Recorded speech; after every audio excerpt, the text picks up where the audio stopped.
Can the marathon man Medvedev win his first Australian Open? Or will it be this wonderful Italian? Started the tournament as a contender. Jannik Sinner. Will he emerge as the champion? We're about to find out. Ready? Play.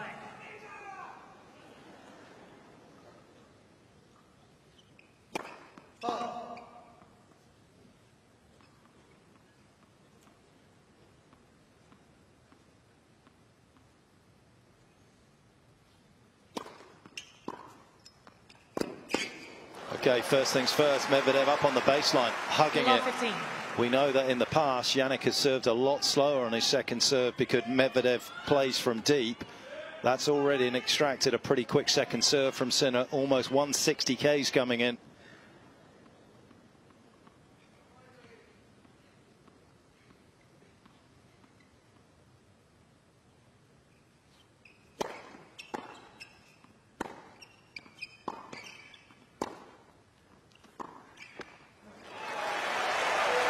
And the same thing on the first serve return position from Medvedev on the ad side. He has stepped up about 2-3 meters. He's a wily customer.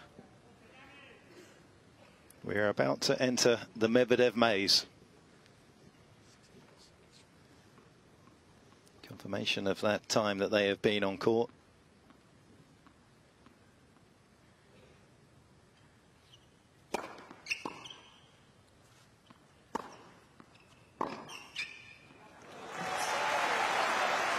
And right there is the rhythm that Medvedev doesn't like. He doesn't like to play from close to the baseline, not hit a great return, and then have to retreat and start moving backwards.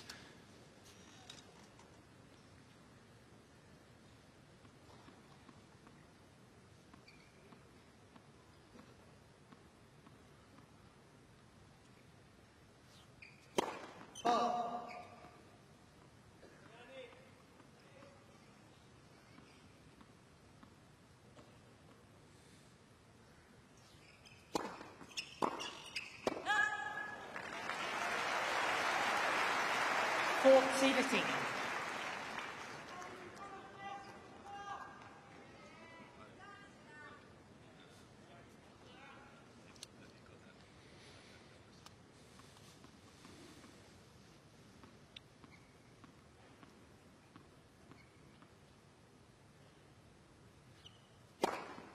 Game, Sinner.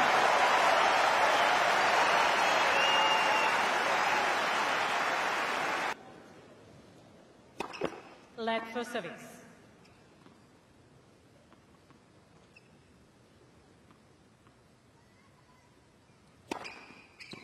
$15 love.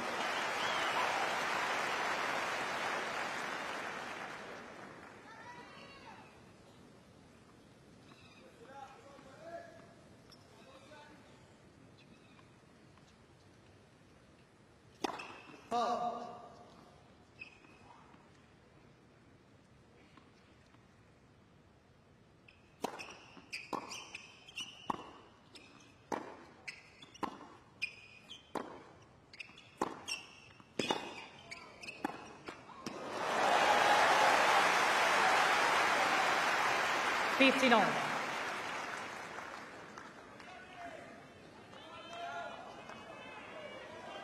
I'm curious to see how Medvedev goes about his second serve tonight, because there's no question it's been a little shaky throughout the course of the tournament. We've seen consecutive double faults on numerous occasions. Cannot afford that. Third C15.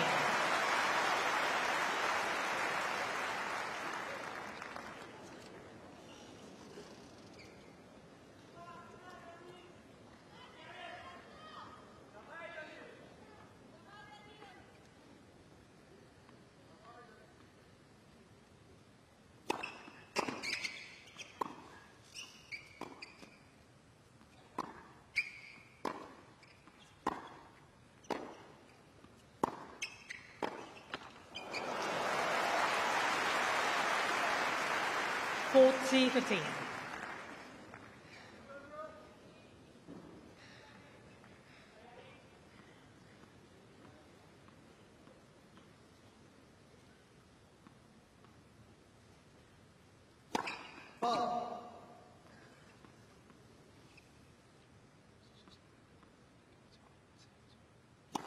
Let second service.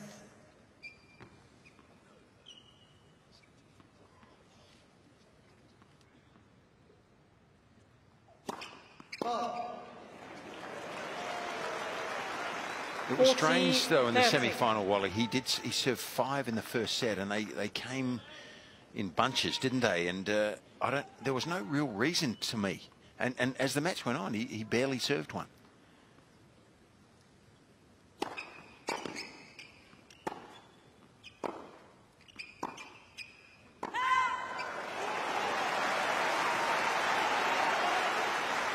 It's been a fast starter in this tournament. Sinner off the return, and Medvedev would do well here to try and scramble to safety. Gilles Savara already looking a little nervous.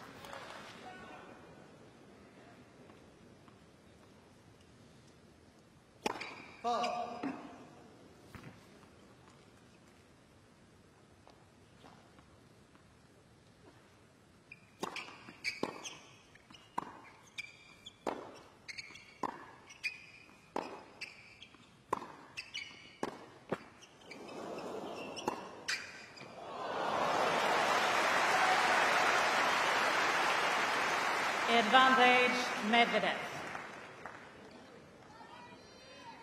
This will be the slight difference for Jannik today, is the flatter hit coming in from Medvedev. If he can keep the length, it's just going to be at a slightly more awkward height.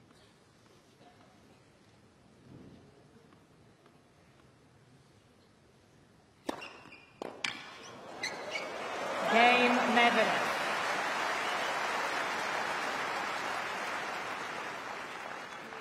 One game on.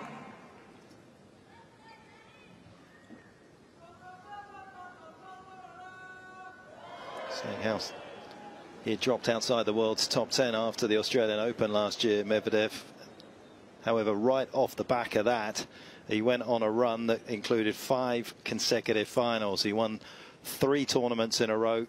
5 consecutive finals, by the way, hadn't been done for 42 years. Ivan Lendl had been the last player to achieve that particular milestone.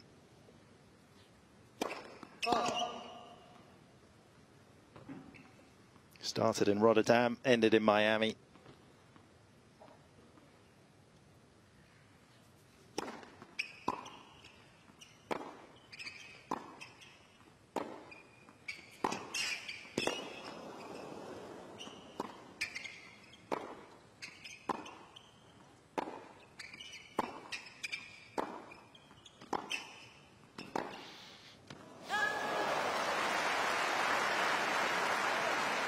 You won't see a lot of backhands down the line from Medvedev tonight.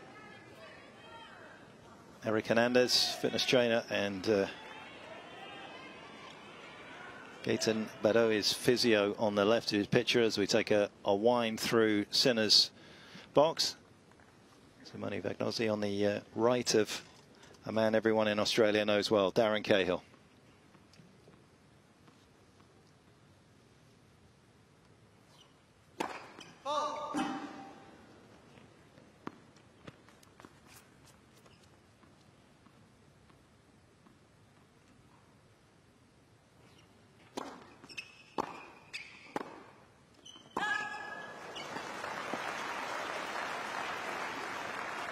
Love 30.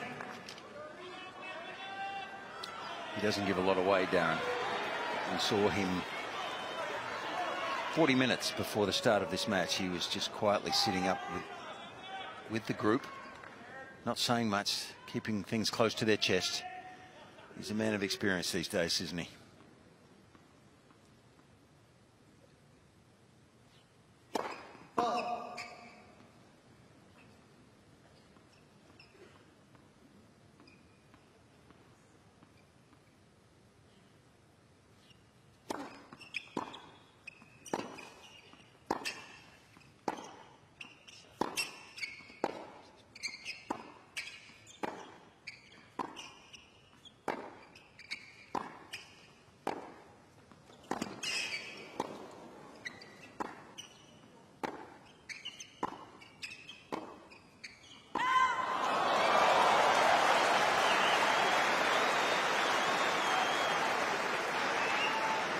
Petch, you talked about the trajectory, and there is no question it is bothering Sinner just ever so slightly. He's not quite as ferocious off his ground shots, a little bit tentative. We saw the one shank off a low forehand.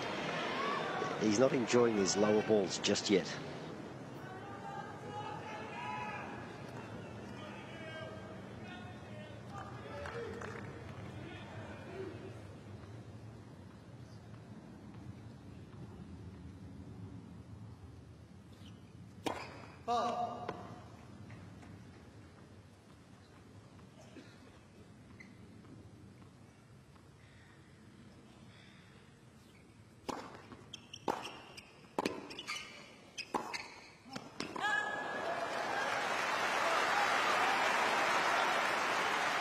All these returns are going initially to the Sinner forehand. From this first court, his backhand, he's angling away. Seems to want to go to the forehand first here, Medvedev, rather than play the stock standard back down the line to the Sinner backhand on the first hit. So he's obviously got a strategy in mind there.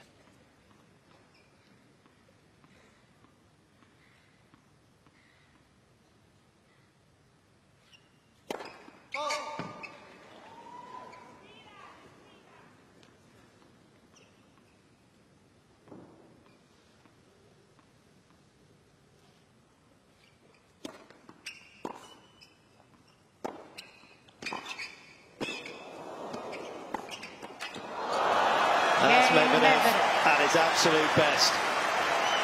And he's the first one to make the move in this final. Gets the break, 2-1. He's been serving at 160 Ks coming in here. He would have been expecting Medvedev to have been deep again so he could just take a bit of pace off. But he's pretty much had to match his tournament average so far in these opening couple of service games because of Medvedev coming up on the baseline.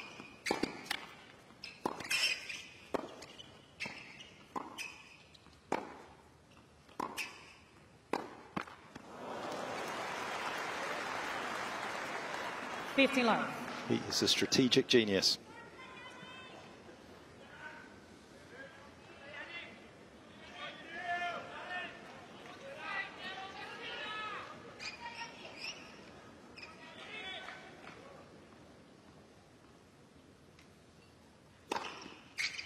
Long.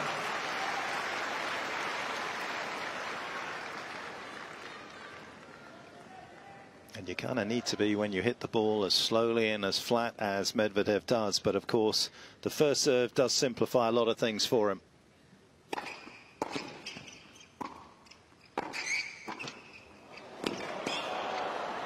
So impressive. Yeah, it's a good start, isn't it? 40 love.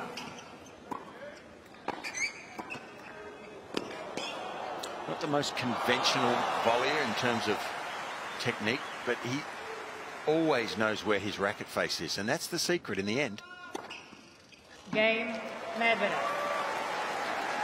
There's not a lot that is an unorthodox about the way that Daniil plays this game. Yeah, and the way he goes about it, by the way, as well. Not seeing any sleepy shots from Medvedev either. He's on everything. He's hitting everything sort of up around his 75, 80%. No junk. Everything's low and flat and hard.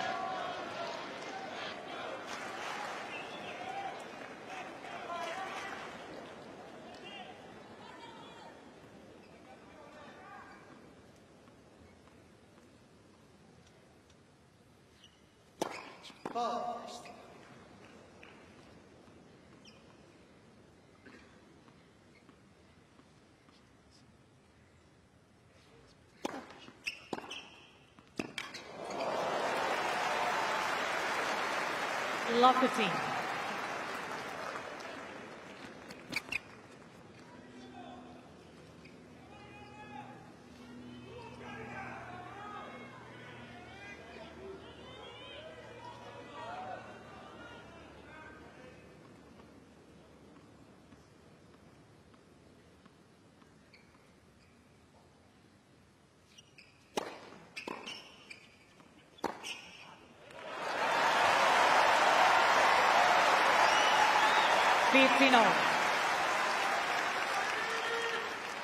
Giacomo Naldi on the left of your picture, the physio for Jannik Sinner, used to work for the Bologna Basketball Club, and Umberto Ferrara is his fitness trainer. He used to work with Samsonova and Marco Cecchinato, who made the semi-finals of Roland Garros.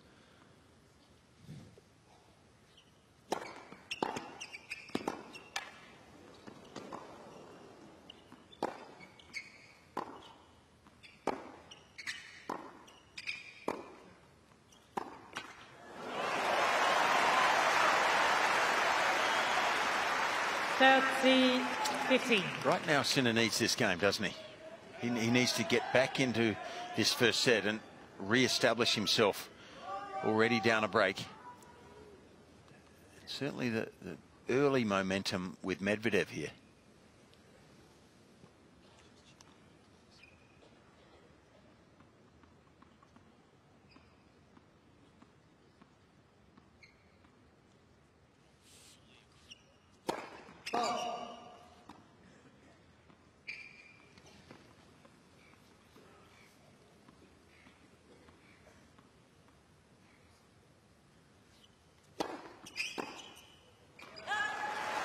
Wally, just quickly, do you think this change from Medvedev is off the back of the 3 losses, or do you think that perhaps he wants to keep the points shorter tonight because of the time it's taken and effort to get to this stage? I think a combination of the two, but you know, I think he's had a little taste of this return over the course of a few matches, and it's been successful for him. And it's almost like there's a little light bulb that there's advantages to be had.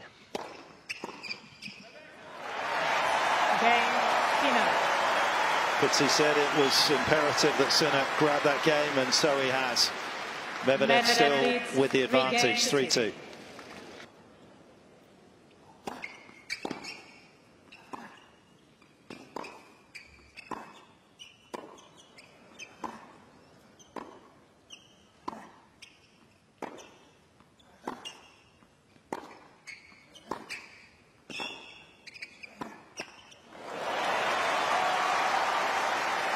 Well, who do you feel is hitting the ball heavier down there? Is it coming off Sinner's racket a little bit heavier? No. Well, heavy. He's definitely got more rotations on the ball, but he's kind of nursing his shots a little bit because of the trajectory. And I feel as though Medvedev has just upped his pace, not his revolutions, but his pace from previous matches.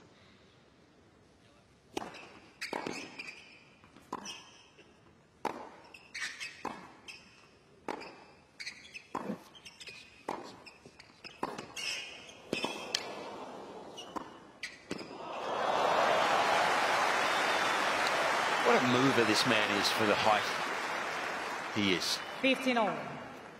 You know, it's been a great month working with you two, and whenever you ask, as we see a little look at this particular last rally here, and look at that slide from Jannik, something a little bit special, ask and you will receive about the weight of shot and the speed of shot that's coming in. And it is absolutely fascinating. Look at those numbers. Gee, I wouldn't have picked that. Certainly not before the match started. No, before the match started, Sinner has Medvedev off both sides 10 Ks quicker. Yeah, that's amazing. So Medvedev has stepped it up, obviously, and maybe he feels like he's got to rush the Italian. He's like a chameleon, isn't he? Yep. He adapts to whoever he plays against, 40-15. comes up with a different game plan. I'm fascinated also where he's standing on his returns, and I might go to Wally there in a little while.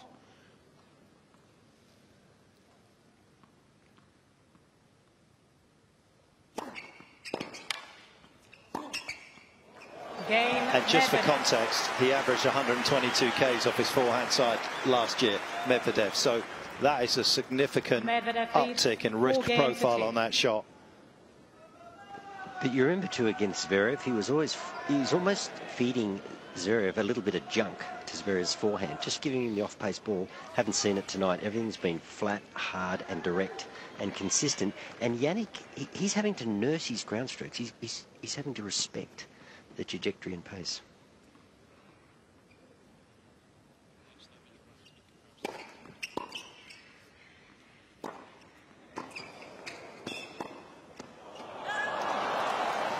And no sign of any issue recovering from that 5 sets the other night. He's quick at the moment, getting the ball early and balanced. Pinpoint accuracy there on his ground strokes. Sinner is under the pump here early.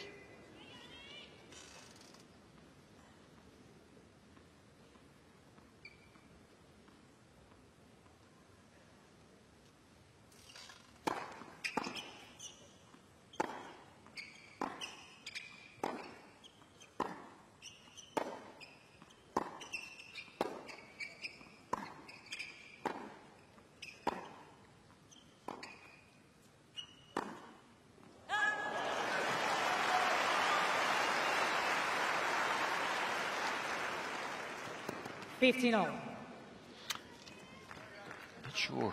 Medvedev needs to run around that backhand to take that forehand. It put him way out of court. The backhand's been so good early. He can cover less ground to hit that shot.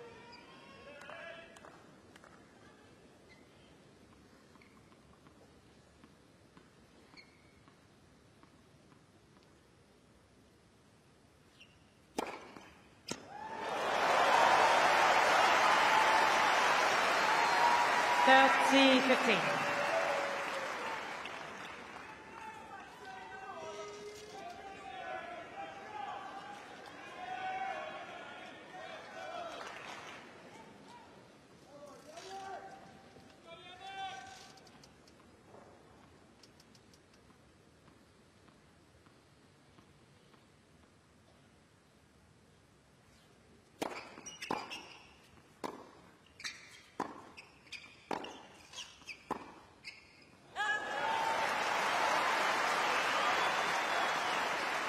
$40-15. Does love to play that patient long game, does Medvedev. He's not somebody that loves making a host of unforced errors, but perhaps against somebody like Sinner, who doesn't mind a bit of rhythmic tennis, that's not the worst outcome for him. As long as his psyche can handle it.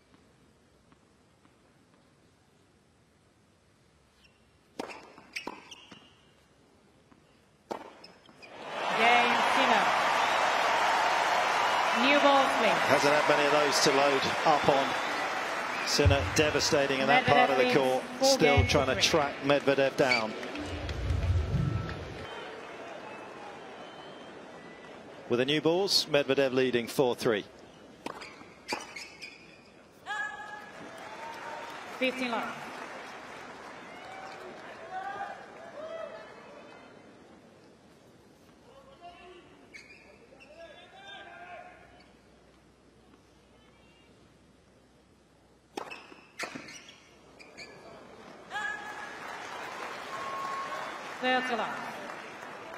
Nobody in tennis perhaps alters the terms of engagement as well as Medvedev does with what he possesses.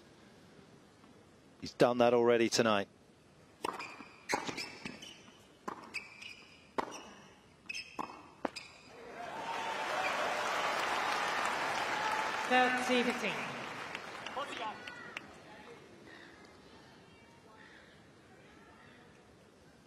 For him, an unpredictable outcome is not an argument for inaction. He's making things happen. He's tilting the balance in his favour.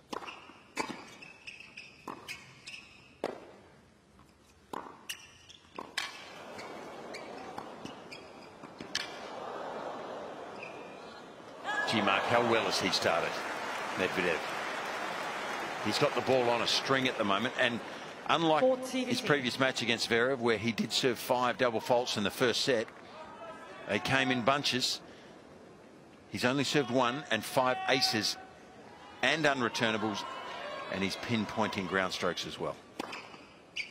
Game Medvedev.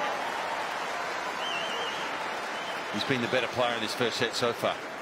6 aces leads 5 games as well on his side of the net, and there is not a lot Sinner can do about getting into these service games at the moment.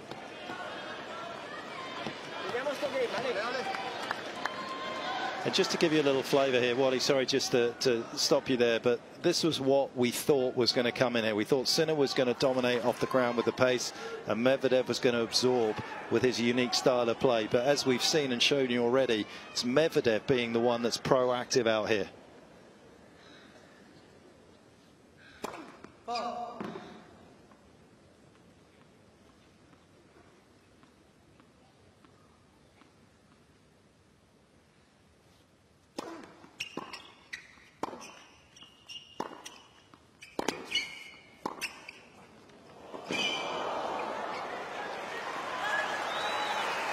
Best set you've seen Daniil play, Wally, this tournament? I was just going to say, it's gold from Daniil, absolute gold. You know, you talk about a plan, but to execute this well in a final is amazing. You know, when Jannik won his first service game, I thought, he's on the board, he looks good, he looked good in the warm-up, he looks fine, but I think he's nervous, you know. He has not settled. The last time he served from this end, his first serve was about 2.5 metres long. I haven't seen that all tournament. It's a combination of what Medvedev is giving him and the occasion.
$15-30.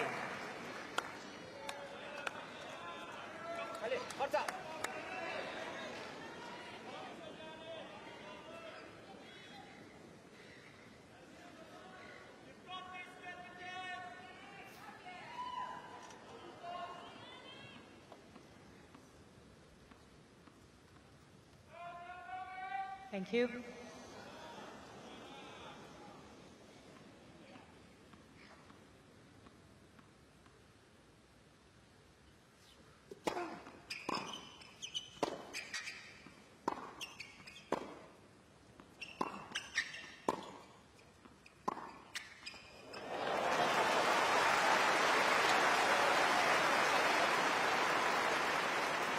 Well, it's a slightly weird looking style, but right now it is absolutely beautiful.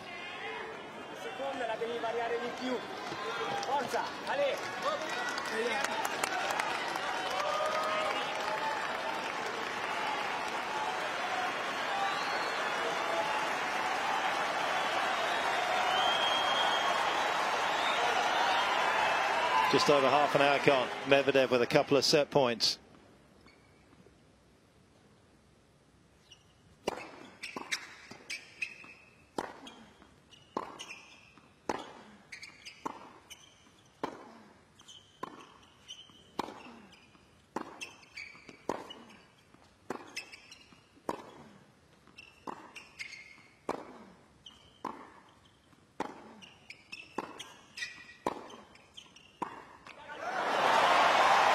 He's certainly got intent to go off with the backhand, doesn't he, to Sinner's forehand wing.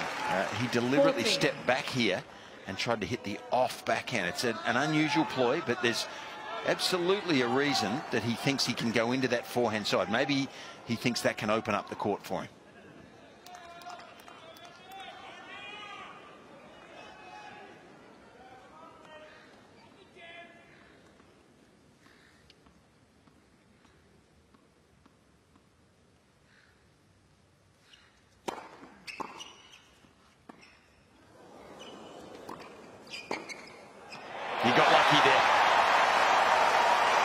Certainly anticipated the right way, but the drop shot was poor. And Medvedev would like to have this one back. He just goes the wrong way here.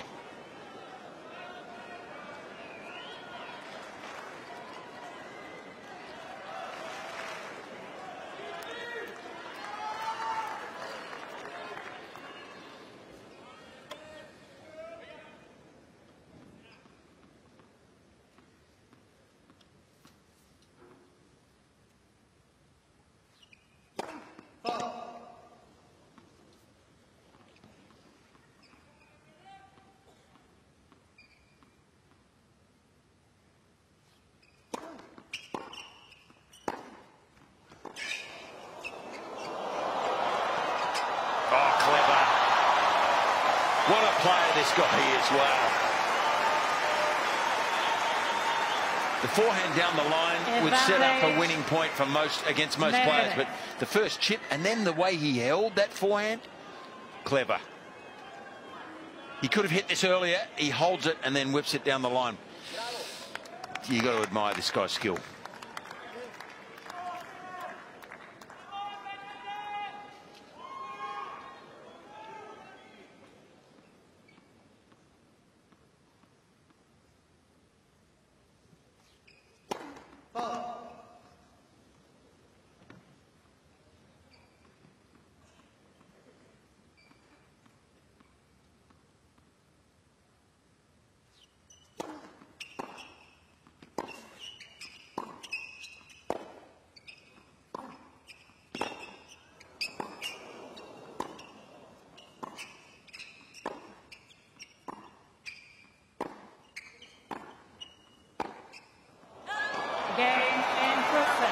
It's not just the coffee in Melbourne that's magic.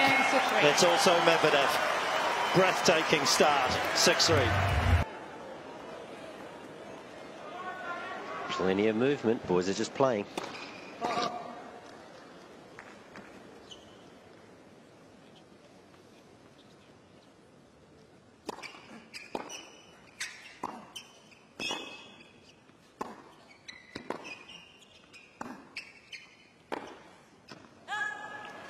Didn't win the point, Sinner, but played the whole point from the Melbourne side. So will he play a bit deeper? Will he try to extend the rallies, play with a bit more flight?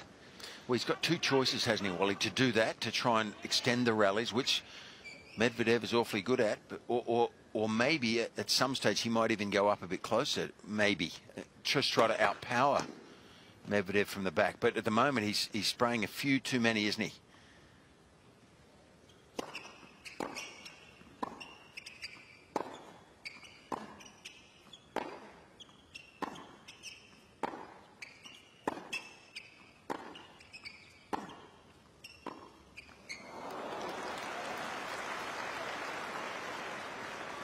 Isn't it funny how tennis matches can get momentum going one way?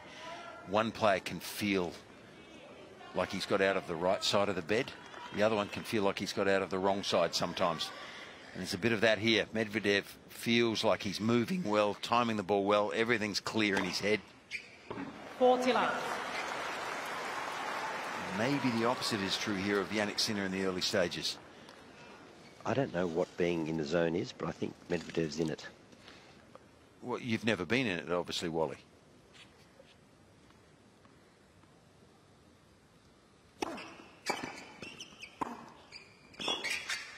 I thought that's what Wally was saying. Well, I've been in restricted zones, but I've never been in this zone. First game, second set. We won't talk about your past live on air, Wally.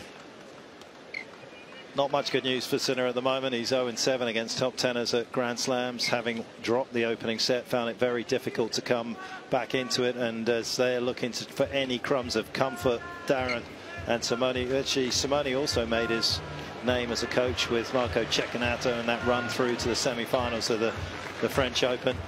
And Daniil, when he grabs the opening set on a hard court at Grand Slam, is 50-1, and perhaps that is only the little bit of light at the end of the tunnel for Jannik, because it did happen on this court, the one loss against Rafa back in 2022.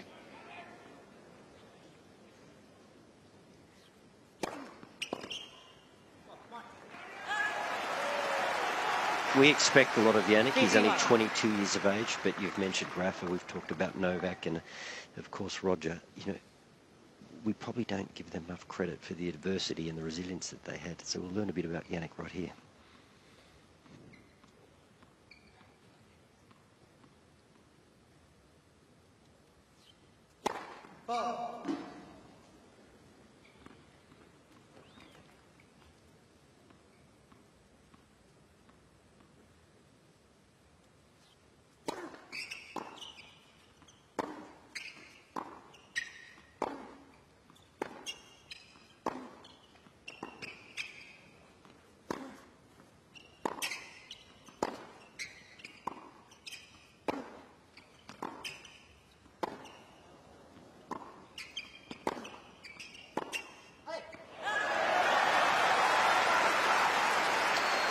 And my feeling is that Wally enjoyed that 30 from Sinner's point of view. He extended the rally.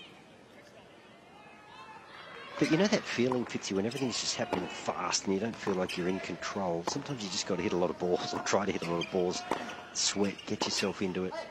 Feel like it's a different contest. Buy some time. Look where he is. Medvedev up around the baseline all night long.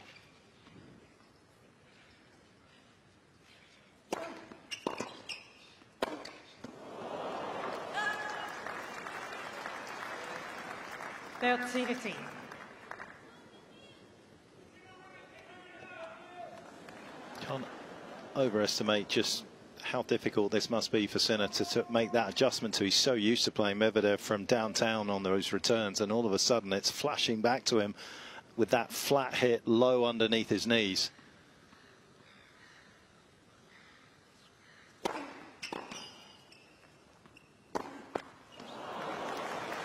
Wow. Sometimes the opposition causes this. It's the matchup. It might be the trajectory of Medvedev's balls coming in lower. But certainly Jannik is out of sorts here compared to some of his, or most of his earlier rounds. A simple back away forehand there, that's his bread and butter.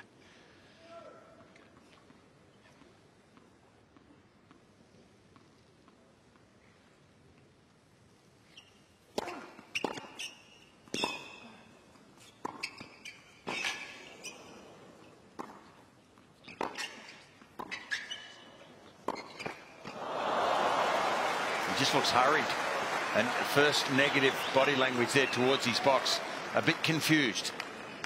30-40. That's Darren Cowell's voice you can hear there, gesturing to his box that he didn't quite know what to do right now, and Darren's voice a little anxious, trying to rev him up.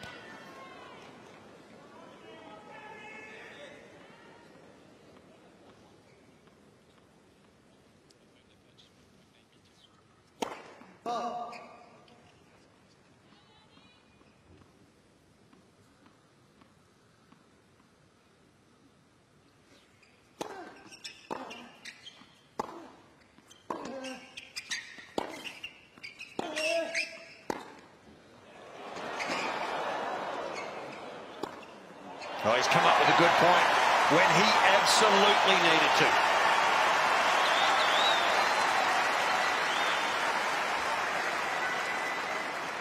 Yes.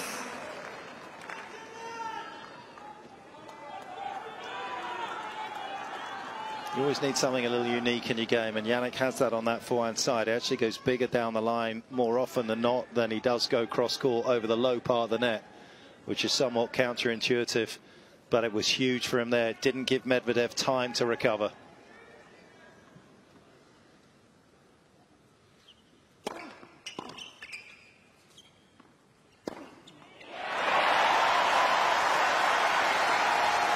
Advantage, Sinner. Well, surely when these players, they hit so many balls and they're so good at their craft, the best in the world, their best tennis is only just under the surface if they haven't found it early. So it's there, it's waiting.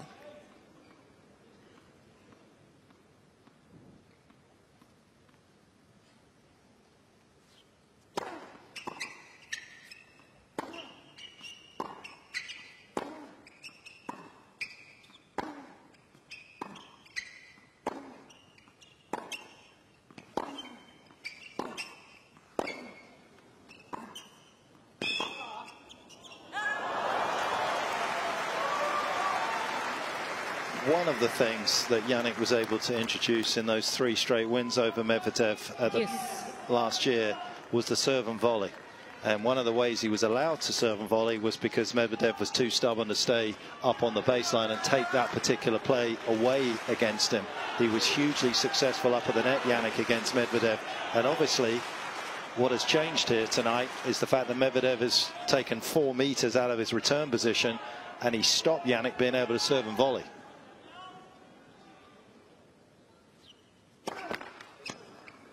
just wonder whether Sinner may be able to do it now he sees a few more block returns coming back from Daniil.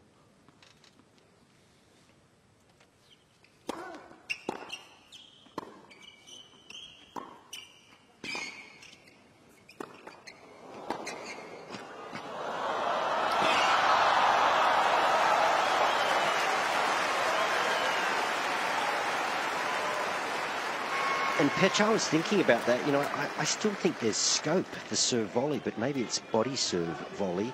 I'd probably like to see a couple of kickers out wide too as a first serve. You know, just heavy, 165, 160 possibly, but heavy kickers as a first serve, and slide it out wide to the forehand court, but slow it down. You know, just serve it a little differently, given where Medvedev is standing.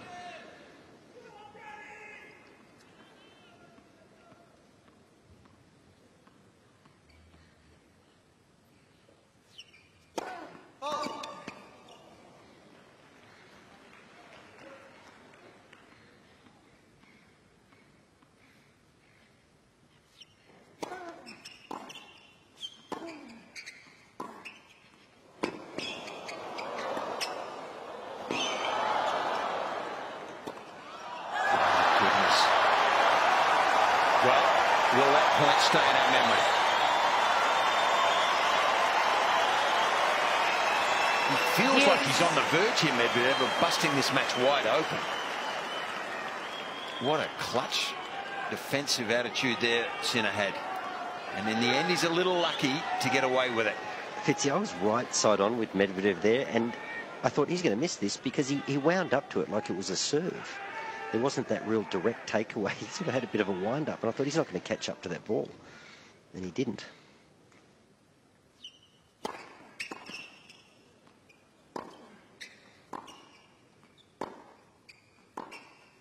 Oh, my goodness me.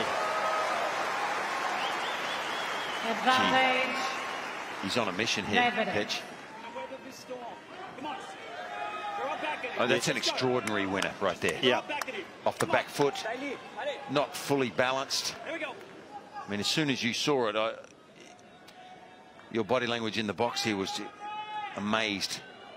Darren Cahill wisely saying, try and weather this storm. He knows how good this is from Medvedev right now.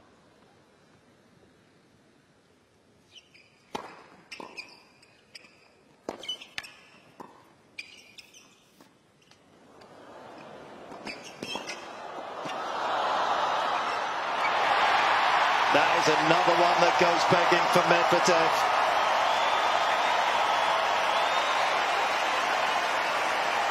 Well, I think that advice from Darren is probably all you could say right now. Yes. Weather the storm, because Medvedev is on a mission. He's playing every point well. And this is a mighty big game, a huge game in the context, I think, of this final.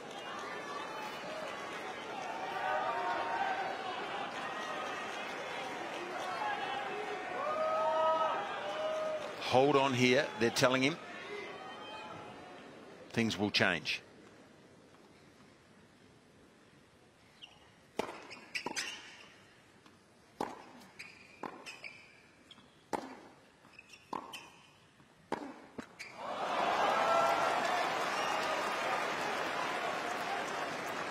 Advantage, Medvedev.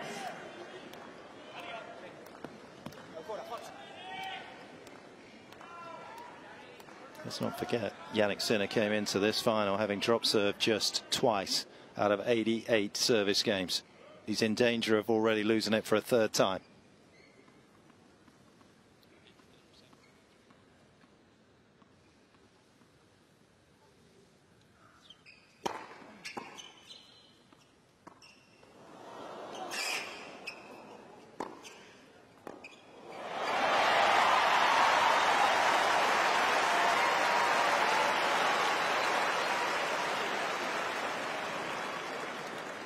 Deuce. Very skillful shot from Sinner. It was a skillful shot from Medvedev too there to get that ball so deep. He'd lost his previous 2 points at the net though, and I mean, I don't know how you can retreat and change direction. He just had to keep coming and cop the pass, maybe.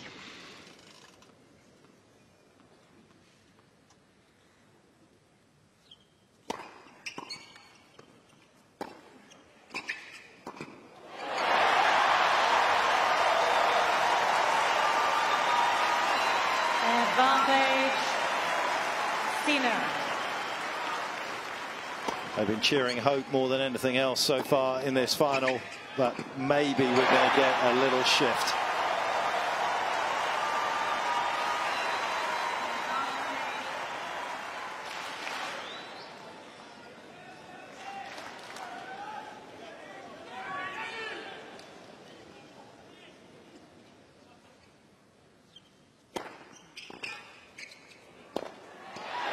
Cain, Sinner.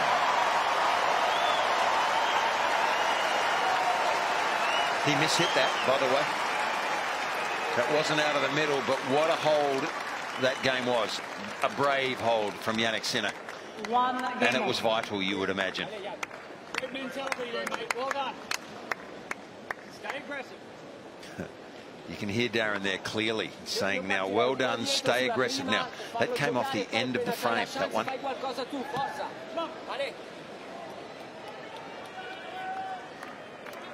It's all a new experience for this young man. Let first service. Ball, please. Virtual stampede in the crowd, and the boys just play on there. How good is it? Yeah, it was a let, but, you know, there's a lot of movement. You're referring to the new rule. Where Yeah, players, fantastic. all the players have to do is get used to it. Two of the best in the world here, and they're not even thinking twice about continuing play.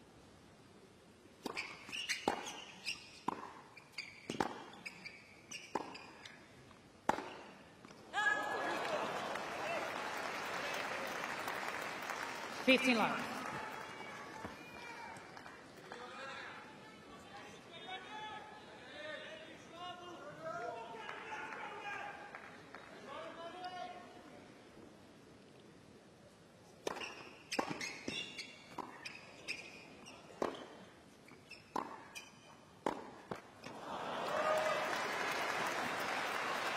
Still a little confusion down this side of the net to how to play out here. Not for Medvedev at the moment.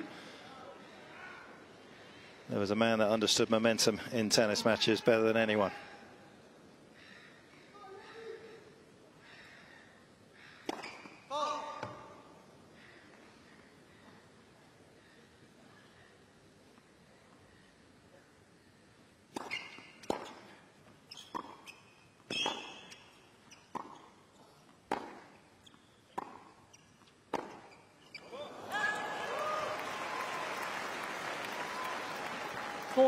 Love. Well, he may still be behind in this game, in this set after this game, Sinner, but he'll be very thankful it's not a break. Let first service. About 1,000 RPMs difference between Medvedev's flat forehand, which he has, and his backhand, and I just wonder whether he is using his backhand more than his forehand, which he does at times over the course of an entire season as well, to keep that ball low and use the net as very much a protector from his side of the court, not allow Sinner to be aggressive like Darren wants him to be. And he's done a good job of putting that previous return game behind him quickly. Medvedev 2-1. For Sinner, it's not about moving ahead at the moment, it's about staying with Medvedev.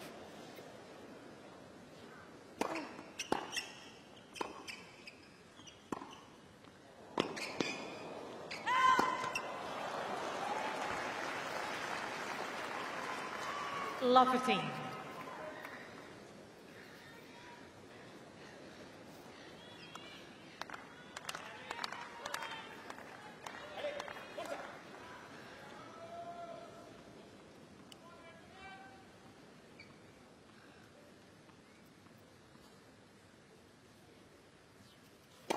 Let first service.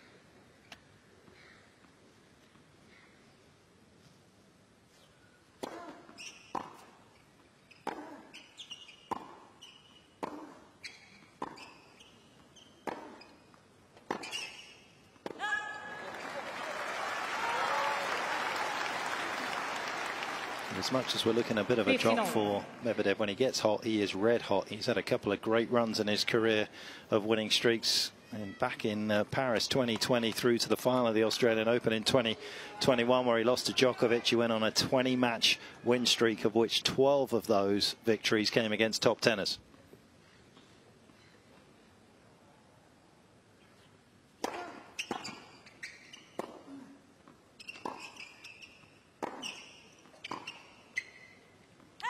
Wally, how do you feel Sinner's movement is so far tonight? Is he a fraction off with his movement, or is it just that he's being rushed a little bit? Fitzy, I think at first I would have said he was a little nervous, but it's hard to believe that nerves are still there. I mean, there's obviously a bit of trepidation given the scoreline, but I just think it's this low, flat, deep trajectory is sort of disrupting his normal footwork patterns and the way he likes to play.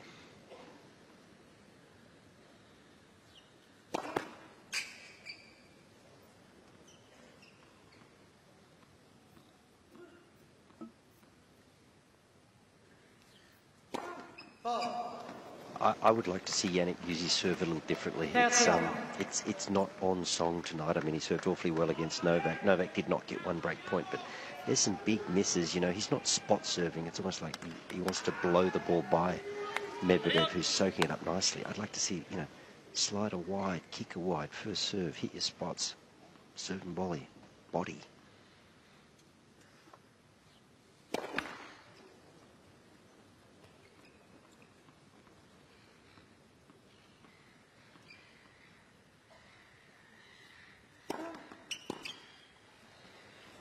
Well, he gets a free point there, and that's like gold at this stage of the match.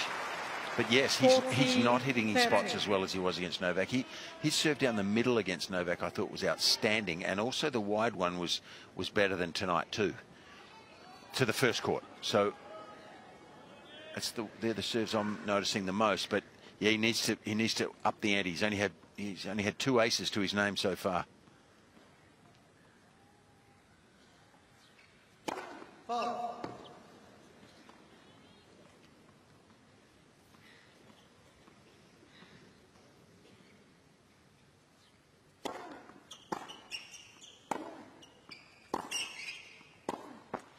Seems like the first 2 hits of every rally, Medvedev goes to the Sinner forehand to me.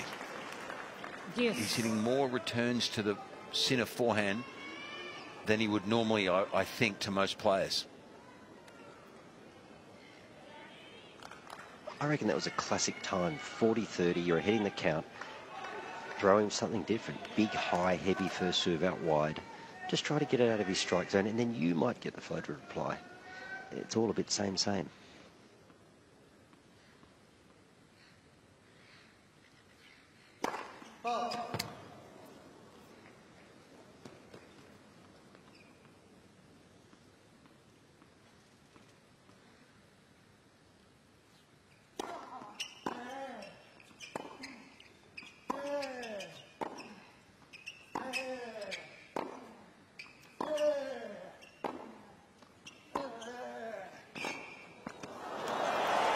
Just another world, though, isn't it, from the way that we've seen Medvedev play in this tournament. I mean, again, the change, his length in that entire rally, just stopping Sinner getting on the front foot.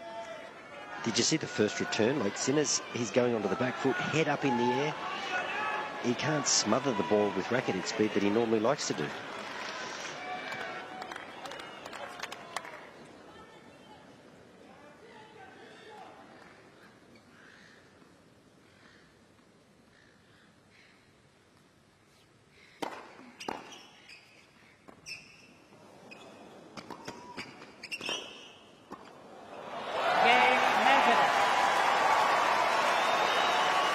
And it's a deserving lead in the second for Medvedev as he breaks Sinner for a 3rd time more than any of the previous opponents combined had managed to do against the Italian. It's tough to time that ball.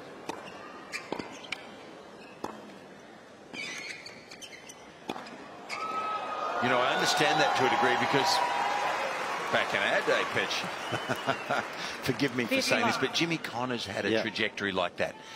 And it was so difficult to play Jimmy. He had this magnificent timing where the ball would always be deep and low, and it almost felt like you were half volleying the ball all the time. Tough to step up and be aggressive on the ground stroke. Maybe that's what he's feeling here, Sinner.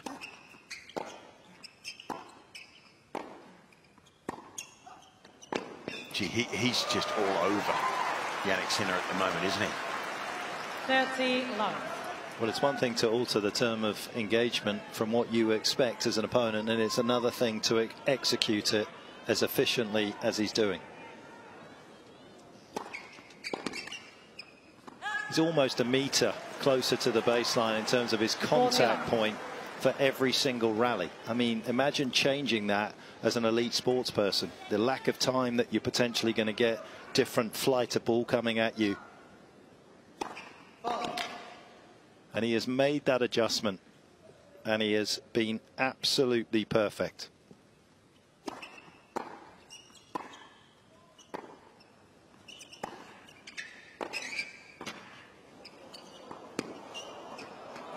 And he continues to be so. Sinner being blindsided by the brilliance of Medvedev. He trails by a set and 4-1. Medvedev leads 4 games to 1. Stay aggressive, mate. Come on, come on. Try to take the net away from him. Darren once again handing out the advice. Alex Vito, who's just behind Darren Cahill, incidentally, has been a childhood friend of Jannik Sinner since he was 12, a former player and a big part of the camp as well.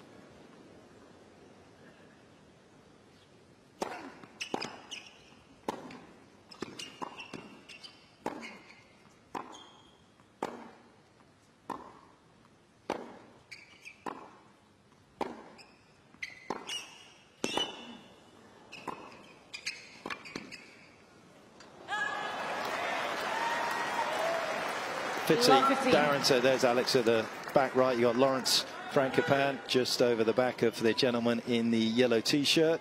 And Berta, his fitness trainer. Lawrence with good foresight to see the potential in Jannik Sinner before signing up to work with Starwin, the management group.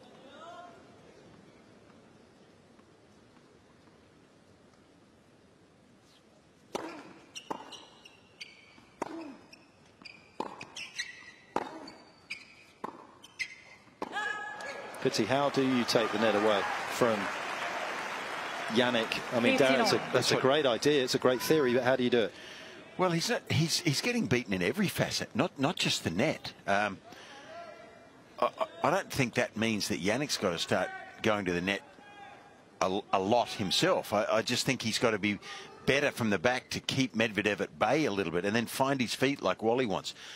He's got to start playing better, somehow hitting more balls in the court and hitting his ground strokes like we've seen him for the last 2 weeks.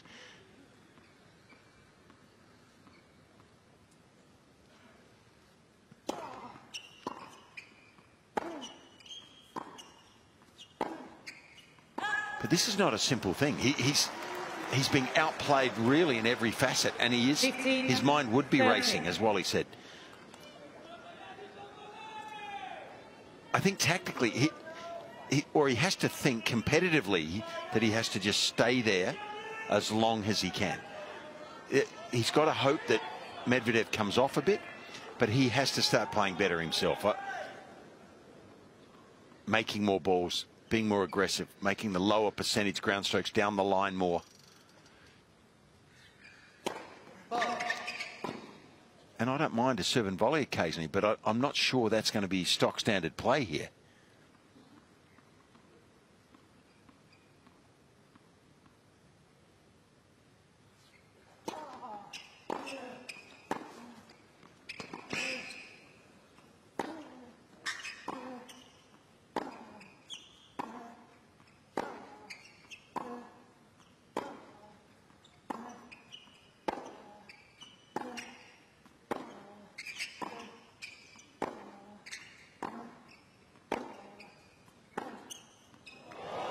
Goodness me. Well, you can't say that Jannik Sinner did anything wrong there. 15, can you? 14. No. Another luminous piece of skill. But that's a little bit of the scoreboard now talking, isn't it? He's got the luxury of a set and a break. He's playing awfully well. He'll take a few chances. And you know, it's funny looking at Gilles Savara in the box over there. They don't even want to move. It's almost like there's a spell out there at the moment, and they want to stay as still as possible and not break it. Medvedev, however, looking to break again. Game Medvedev. And there was the change up from Jannik Sinner. But he's having to hit a first volley a lot further back than he normally is against Medvedev, who has just controlled the valuable real estate here. And he was awfully close to that trophy back in 2022. And it looks as though he's going to be in exactly the same situation in a game's time. 2 sets to love up in the final of the Australian Open.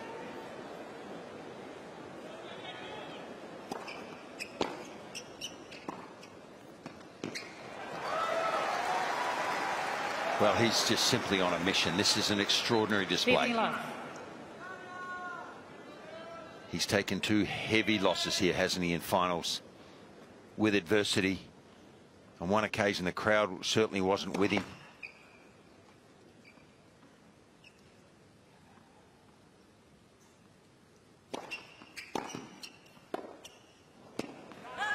Okay, he took that return earlier, did Sinner, and it was back on Medvedev quicker.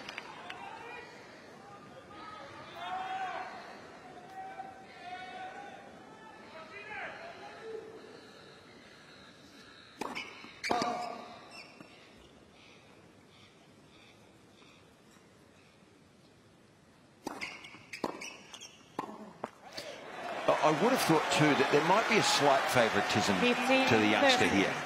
I mean, the Australian crowd likes Medvedev, but they've really warmed to this young Italian too. And Medvedev's taken the crowd totally out of this. They're all in shock at the moment, I think.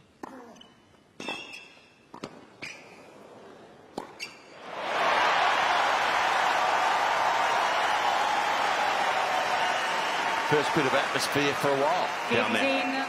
40.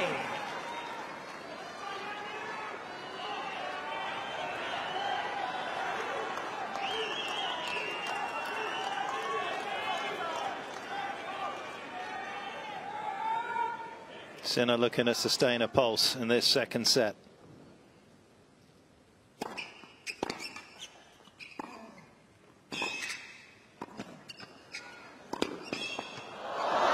mean, how good has his net game been? Well, he's just a class act. I mean, you wouldn't 30-40. You wouldn't put his technique in a copybook, would you? You might put it in a coffee book. Yeah, you might. Or a cooking book. But it's just the fact that he knows where his racket face is. He's a clever tennis player and has control over his hand-eye coordination. It's fantastic to watch.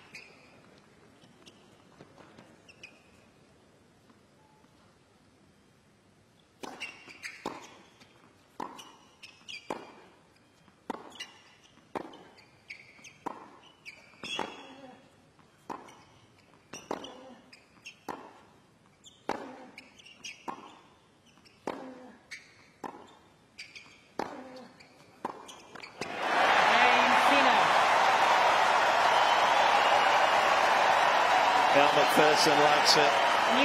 More importantly, the Italian fans like it, and it is 5-2 though still. Medvedev as Sinner tries to hunt him down.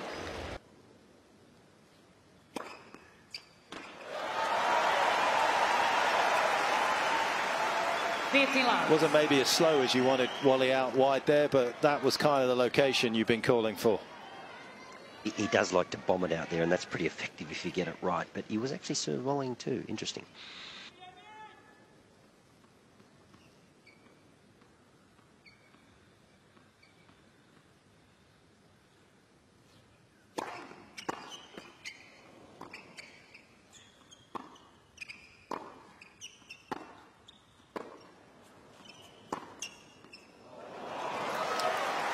Well, he has to do something different, Wally, doesn't he? Because this is not working.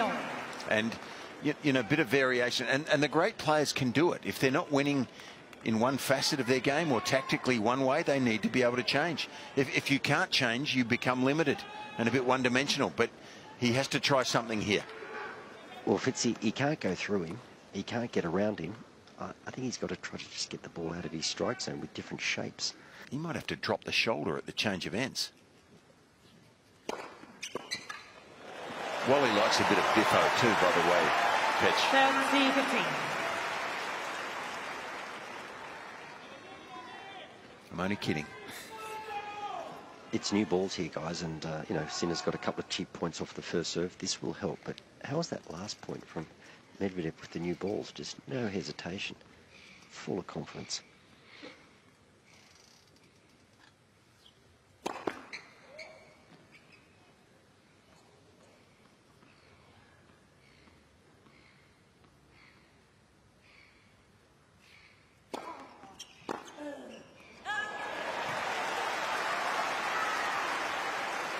It was a slower second serve that got up a little bit.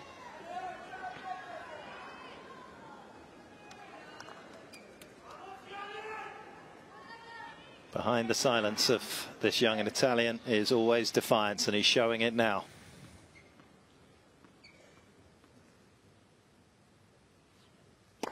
Let's for service.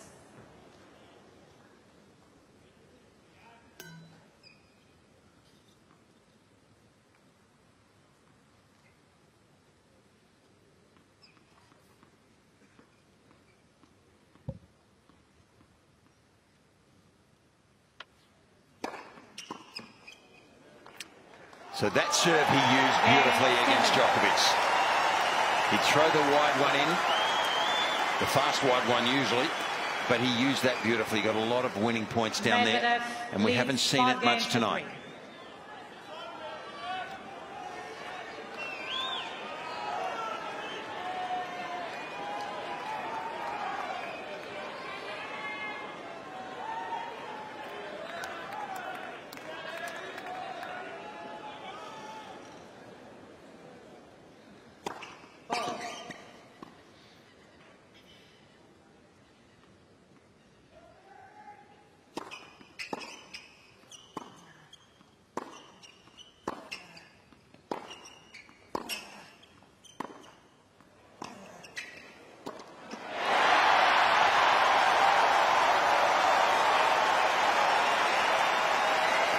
The first sign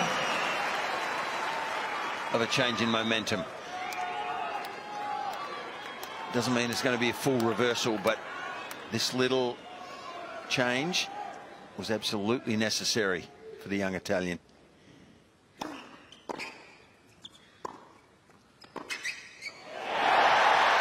now it's a bit interesting.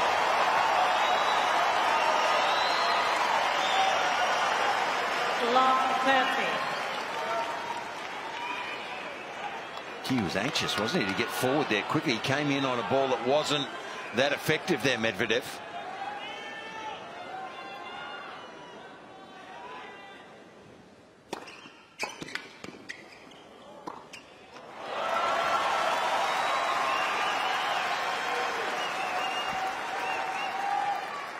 Fifteen 30.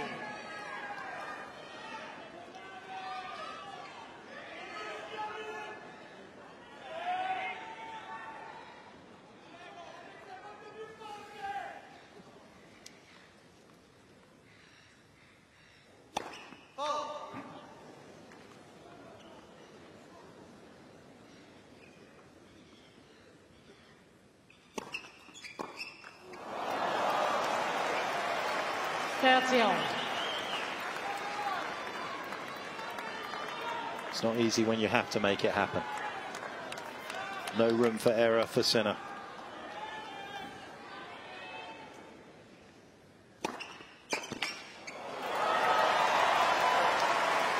And the first period in the match where this man has had to experience a little undertow. For the most part, he's been riding the crest of a wave.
Sinner. The first bit of frailty from Medvedev. Can Sinner capitalise?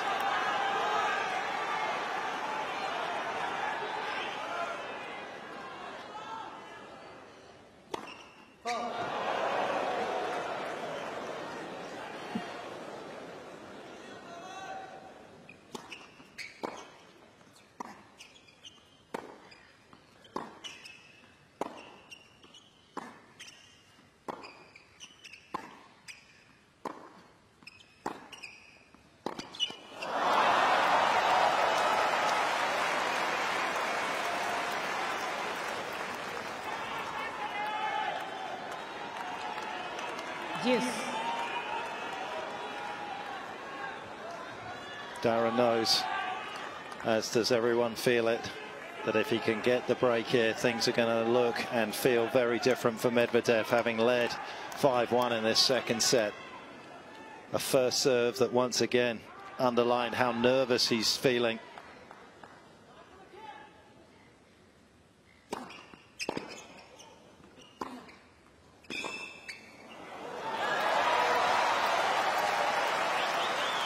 Advantage Medvedev.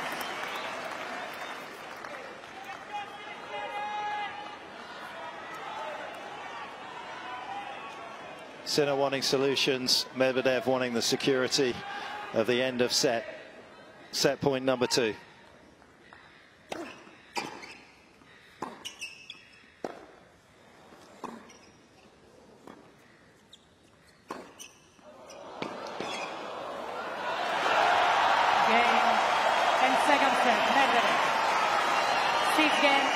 Well, he was flying for the most part in that second set. He ended up stumbling over the finishing line, but Medvedev in the end leads 2-0 here in Melbourne.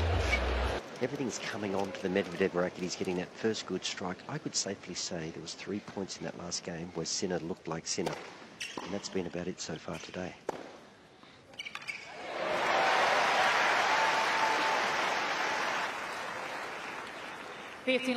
So where does he start from here? Well, he holds onto his serve at all costs. We've seen a few serve volleys. He's got to serve smartly, not just hard. He's got to serve smartly, hang onto his serve. Some scoreboard pressure, 3 or 4, all the crowd gets involved.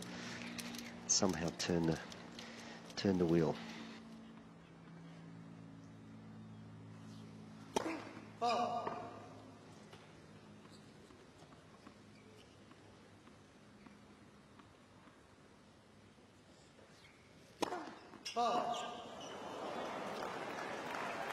15-all.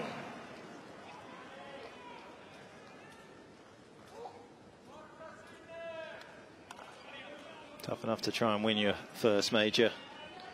This is his 17th try. Took Federer 17 times to win his first major, that coming at Wimbledon in 2003.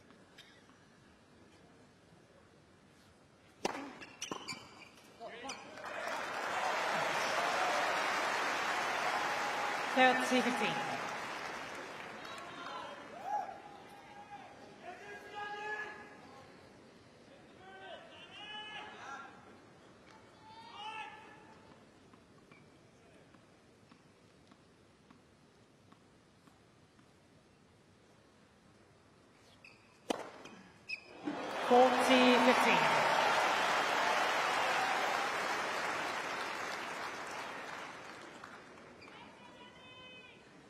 It's not also that easy to win your second as well. Medvedev, this is his 8th major since winning his first one in New York.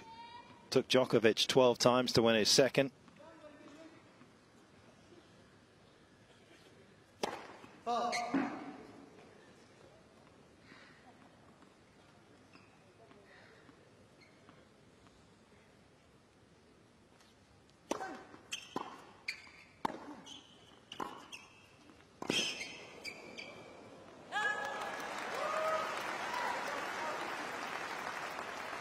Forty 30.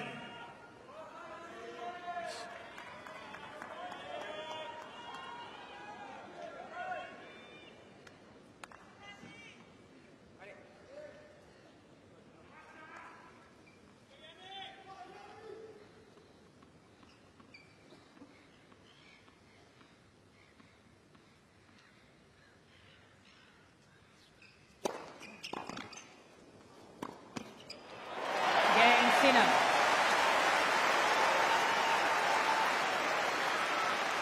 First game, third set. First step in a long journey for Jannik Sinner, accomplished very nicely. Good composure on that finishing shot from him.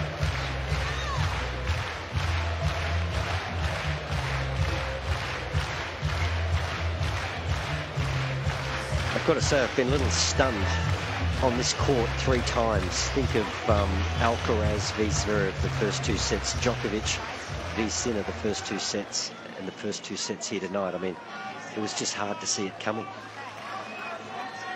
Something in the air in Melbourne.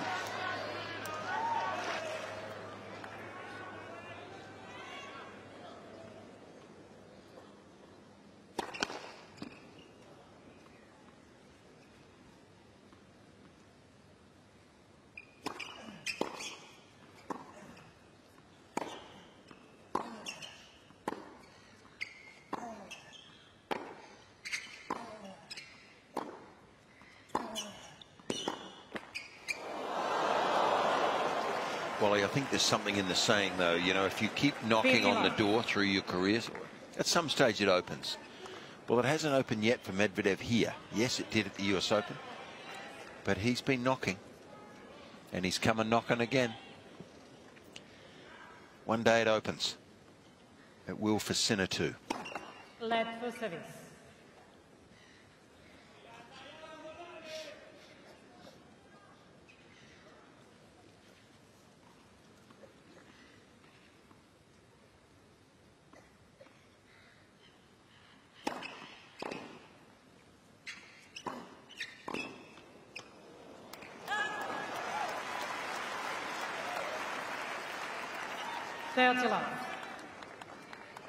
Didn't open for Andy, did it? 5 times the finalist here. No, it didn't open.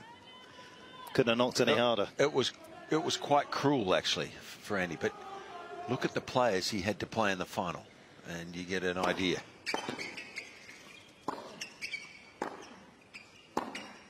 And that's been a little bit similar for Medvedev. Obviously got past Novak in 2021 US Open. Obviously a strange situation for Novak as well, as he was going for the calendar Grand Slam that particular year, but he's lost to Rafa in 2019, Medvedev in the final of the US Open, Novak here in 21. Rafa from 2 sets to love up here in 2022, and of course Novak last year in New York again.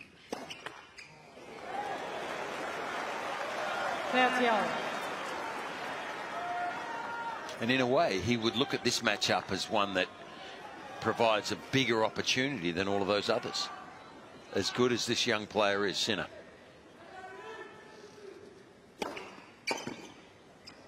And I think, as great as he will become. 40-30.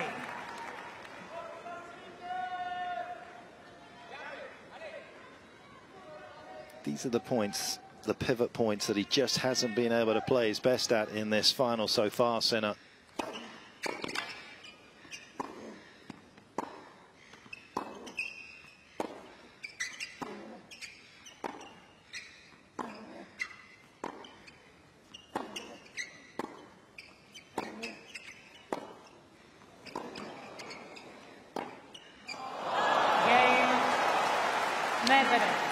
Well, it is an unusual scoring system that we have in our sport.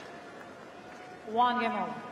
It's not over till it's over, and it can go another 30 minutes, or it can be prolonged for another 3 hours. We don't know. So the longer it goes, the more chance the younger player here has. Can he extend it?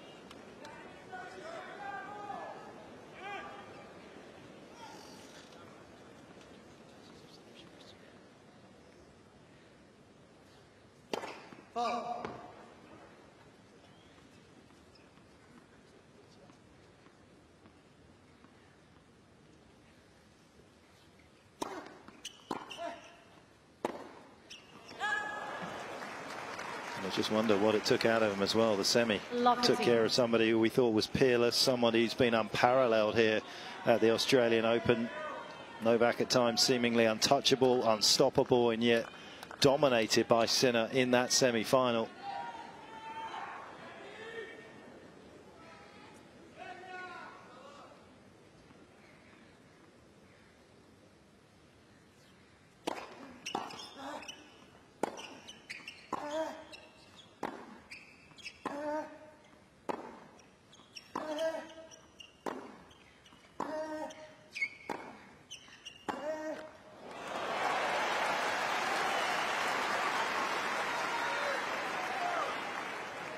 $15.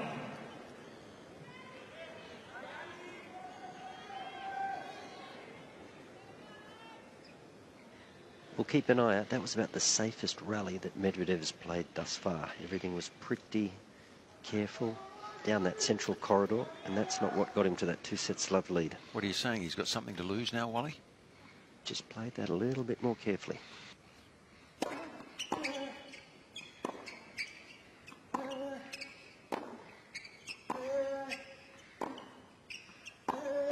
Well, I don't care who you are.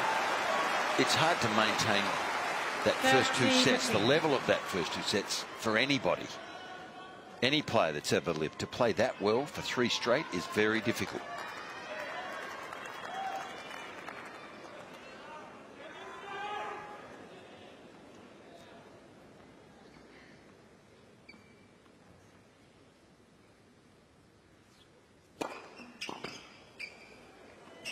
Looks like he's hitting his spots a little better on the serve too, Sinner.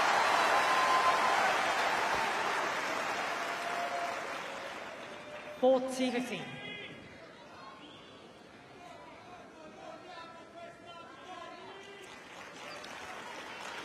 One set. That's what his mentality has to be. Play this set to the utmost of your ability.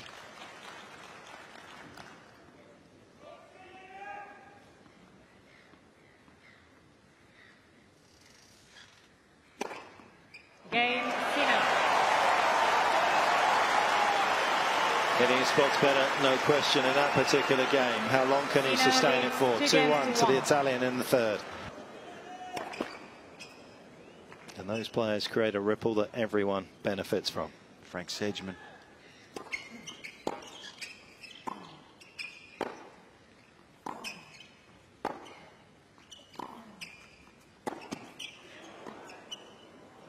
There is a slight change here in momentum, Wally. A change in depth. Ken Rosewall was sitting in the stands. He once told me there's no substitute for depth on a tennis court. Medvedev was impeccable in those first 2 sets, but all of a sudden it's just a little bit slower, it's a little bit safer, it's a little bit shorter, and our good friend Jannik has got more time.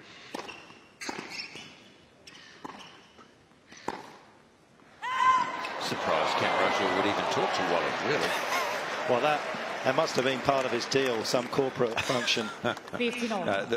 The most beautiful man, Ken Rosewall. And he was nice enough to play with the other hand, wasn't he, as well, to give everyone more of a chance. He'd do anything.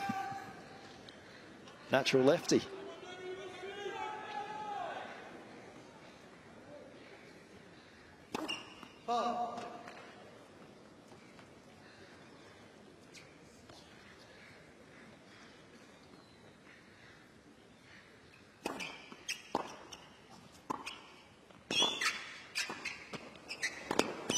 How good does he volley? You know, to me that was a risky approach. And if you come in against these modern players and you give them a swing at the pass, they generally hurt you. But his volleys tonight have just been pinpoint. And he just reads it. His intellect on a tennis court is really up there, isn't it?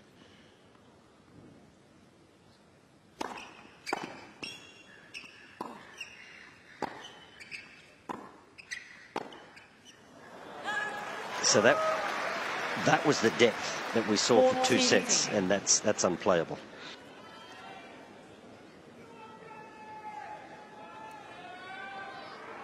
There is no front foot approach against that kind of quality, is there? I mean, you have to wait it out.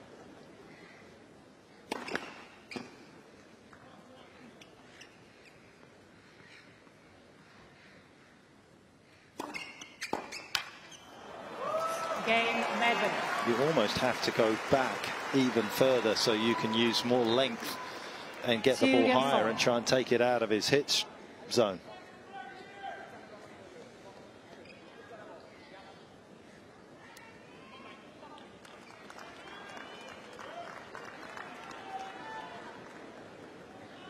Two of the best minds in tennis on the side of the court, whirring, trying to find solutions for their man, trying to problem solve. But what we are watching right now is why only one name goes on the trophy ultimately.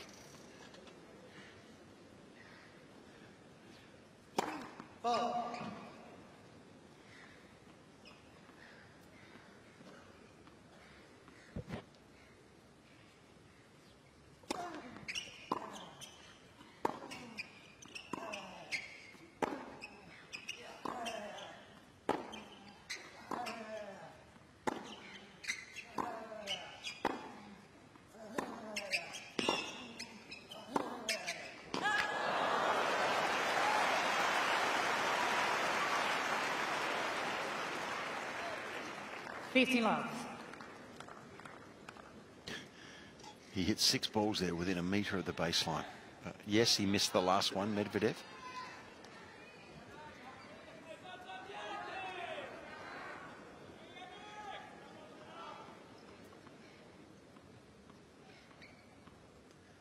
But awfully hard to attack against right now. Love.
Now players allowed to change their equipment, and well, it's all just allowing Medvedev the time to get a new racket. Wasn't a change of balls though. I wonder why. Normally they will do it when the balls change and they become a little faster again.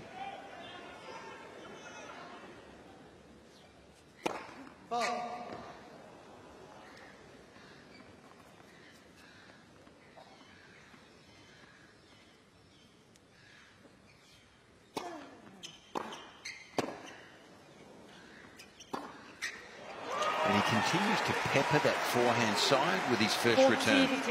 He's done that on numerous occasions from the second court when he gets a forehand. Goes down the line, which is a lower percentage shot generally. Seems to want to go into that forehand wing of Sinner.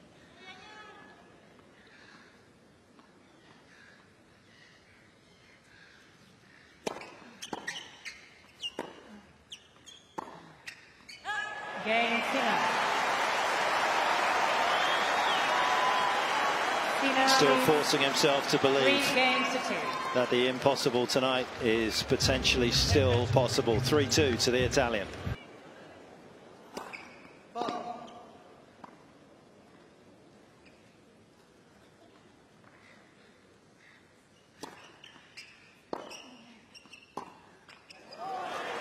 Lendl did it against Mac at the French Open. Mac led 4-2 in the fourth as well in that particular one. Agassi to complete the career Grand Slam in 1999. Beat Andre Medvedev.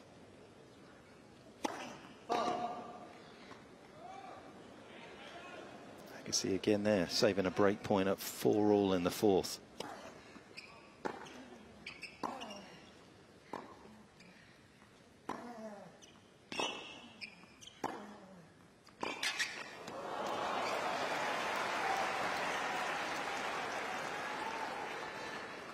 15-all. Gaudio managed the feat against Correa, his fellow Argentinian at the French Open. Dominic Thiem against Zverev, of course, more recently in 2020. Djokovic against Tsitsipas at the French Open.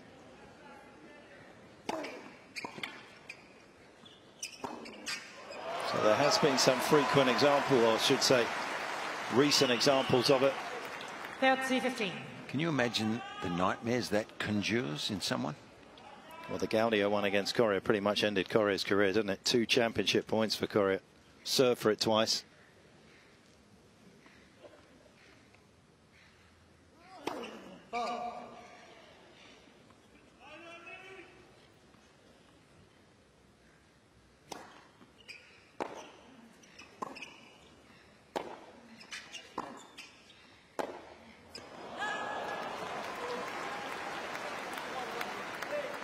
He looks like he's about to show signs of making inroads against Medvedev. You know, he gets the first point of a game, and Medvedev quickly comes back and holds. And I think what Sinner doesn't want are too many quick games from Medvedev. It can be over quickly if that's the case.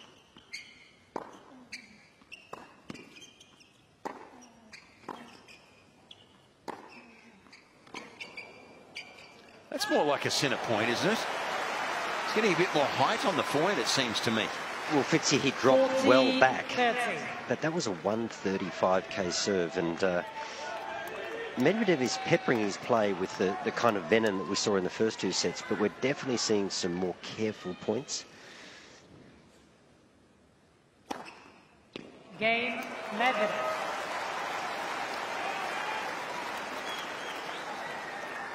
Against all.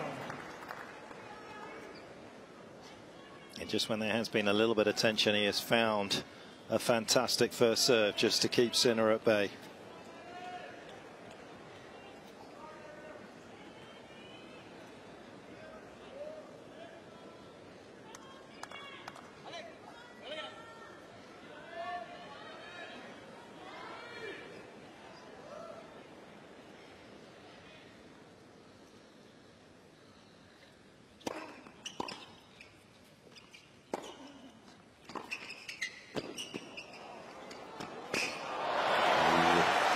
A little bit fortunate to get away with that, Jannik. I thought he should have volleyed down the line there to put the ball away, but he obviously likes angling back across court, and that gave Medvedev a chance.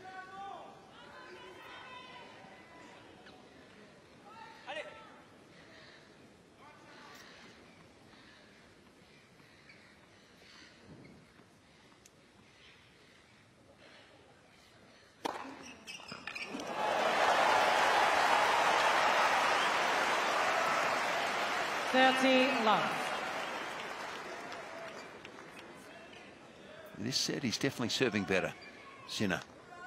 He's got his percentage up nearly to 70% here, and that can have an effect over time.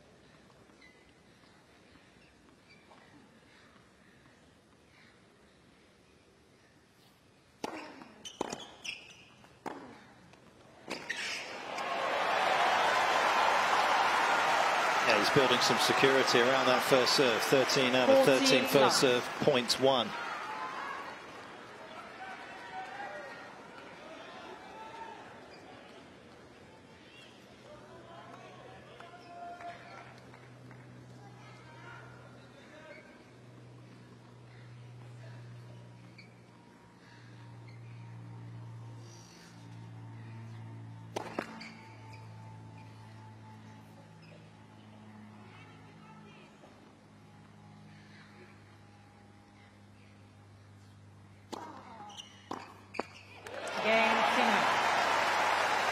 New balls, please. And he's keeping the pressure on Medvedev in this third set very nicely.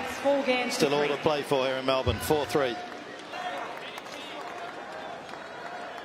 New balls here. 15 love.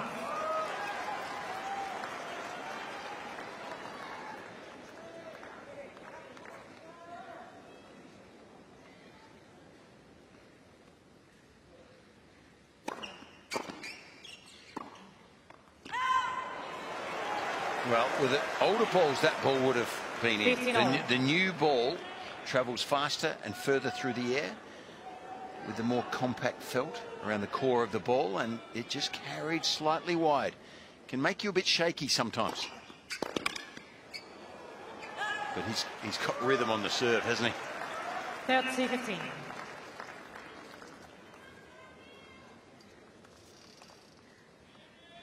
Just dropped 7 out of 44 first serve points.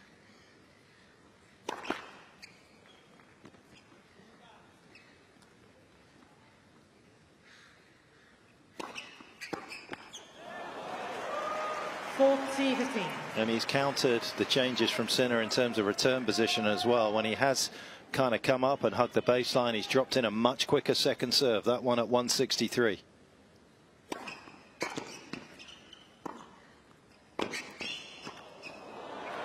And that is the beautiful thing about tennis, is that you can really impact your opponent's style. And Medvedev has done that magnificently tonight. Yeah, it's called matchups, isn't it?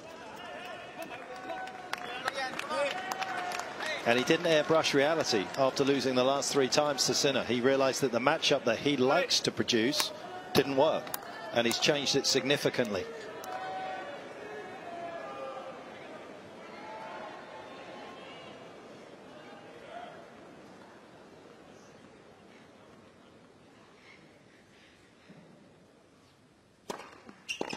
Who do you think takes most credit for that to date? Coach or player? I mean, that for me is most definitely is a combination of both. But he is unique, Medvedev, isn't he? The way he thinks through these issues and breaks down opposition.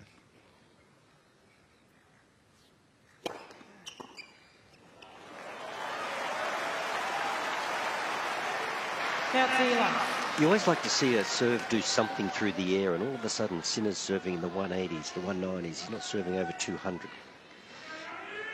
And it's just more through the air, more off the court, just taking it out of his strike zone.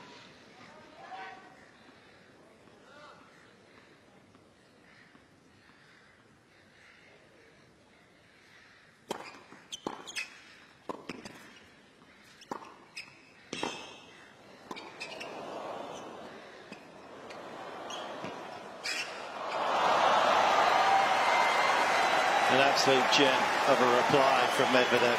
You know, let's not underestimate how well this guy moves and the balance he shows. Look, he looks gangly, he's tall, he's a thin, lithe build, but when he gets in here, his balance is magnificent, and that enables him to have control over his racket face. Such a clever shot this is.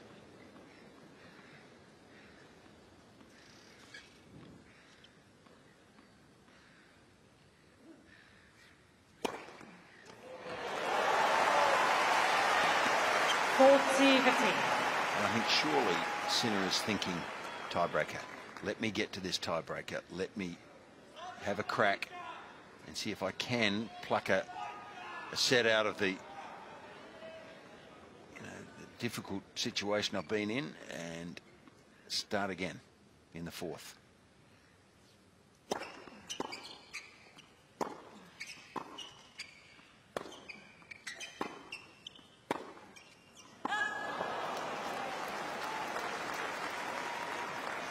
Forty 30.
6. Allez, come on, mate. Come on. Allez. Right as you, allez, forza.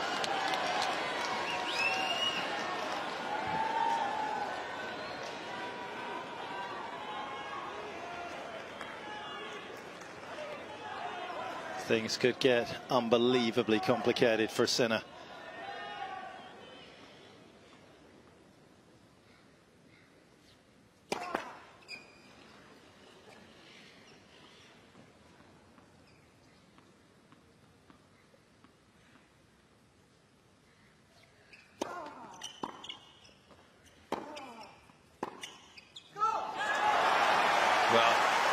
The reaction from Medvedev there just showed how important he knew that moment was.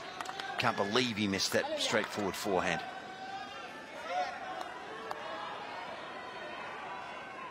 And the tyranny of that memory from 2022 in this final against Nadal could be lurking beneath the surface right now for Medvedev.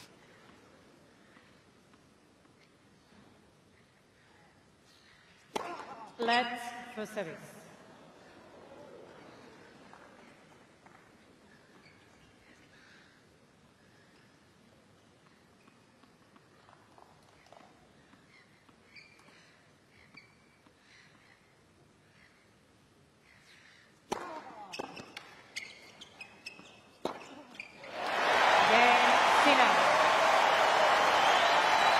And Sinner wants Medvedev to marinate on that at this changeover.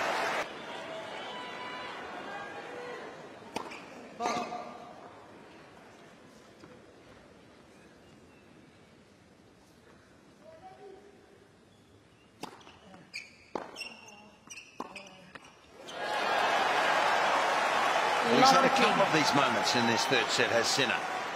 His body language getting a little more positive. He's been up early, but Medvedev has made it a habit of coming back very quickly and finishing the game with 4 quick points.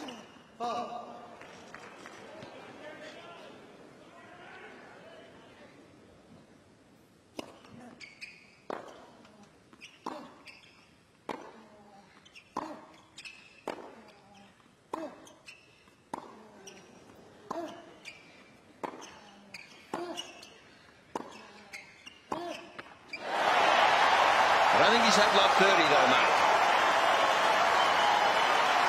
Love 30. There has always been an element of jeopardy in this third set.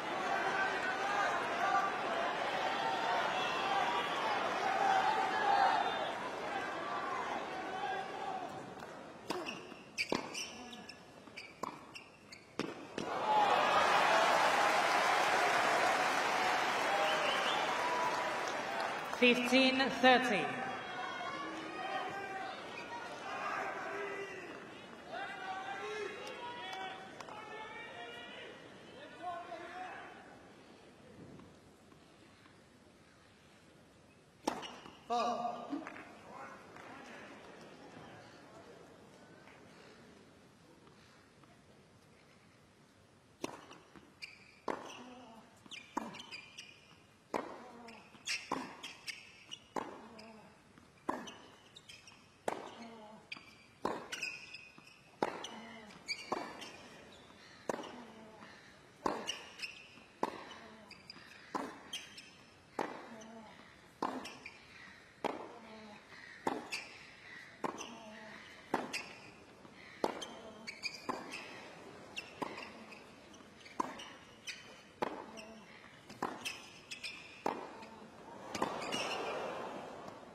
Well, to me, that was a point that we've seen Sinner play so often in this fortnight.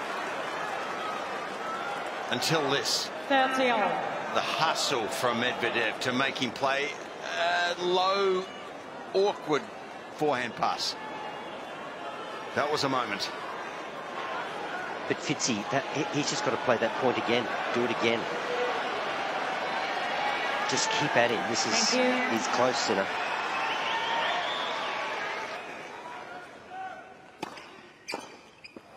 Nobody speaks better with their hands than an Italian.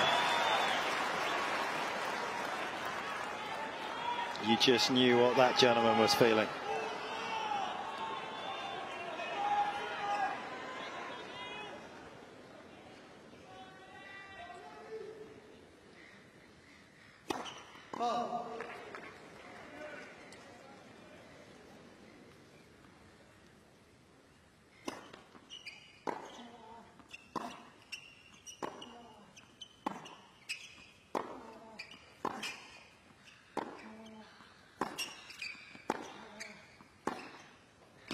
He's found his forehand a bit more, I think, too.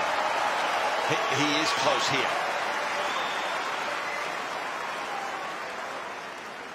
Even on the scales right now in this set. Yes.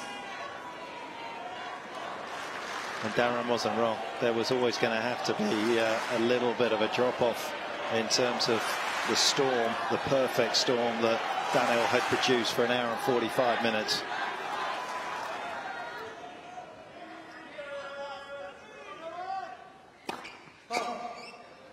He asked Sinner to try and weather it. Perhaps he has.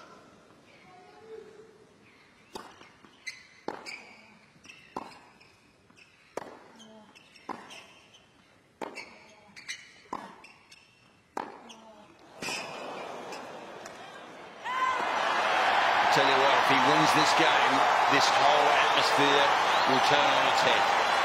Advantage. Sinner. Tennis crowds are not bereft of knowledge, are they? They can Thank sense you. it.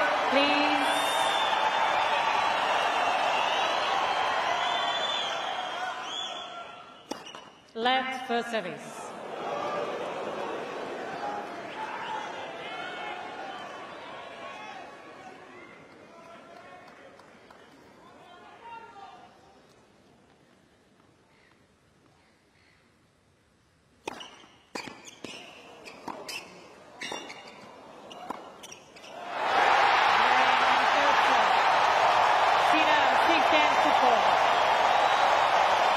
This most magical 15 days here in Melbourne continues to deliver. What have they got in store for us next? Sinner takes the third.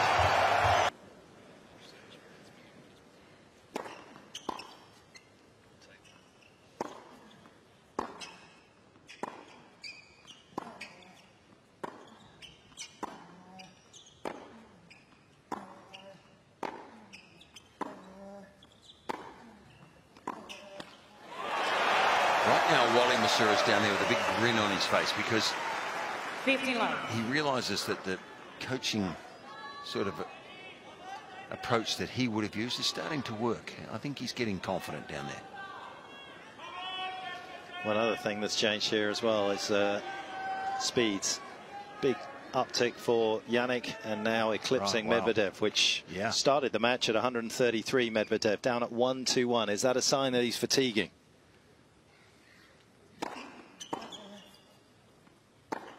I think it's a sign that Jannik's racket head speed has increased with confidence.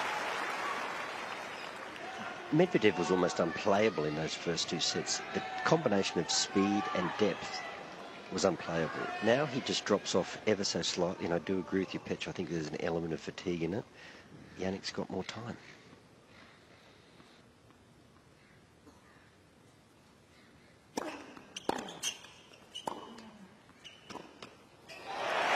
Jannik has to be a mongrel dog here. He's just got to make as many balls as possible, heavily, hit aggressively to safe parts of the court. He can take his legs away. That's a good way to do it, isn't it? Serve out wide and then hit quickly into the space. Force Medvedev to chase hard every single point.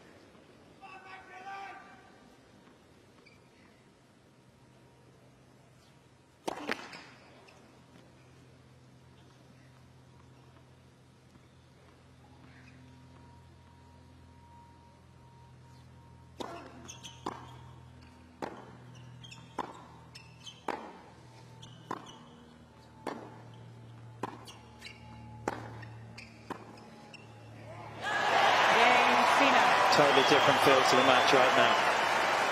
First game, fourth set.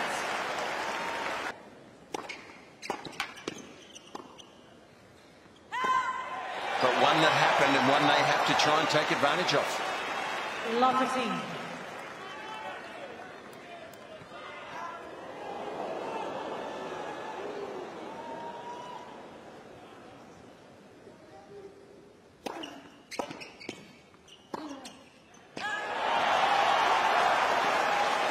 Love 30.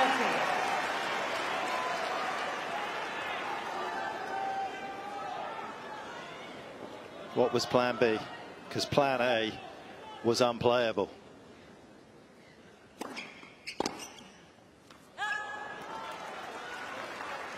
Fifteen 30.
Gee, here we go.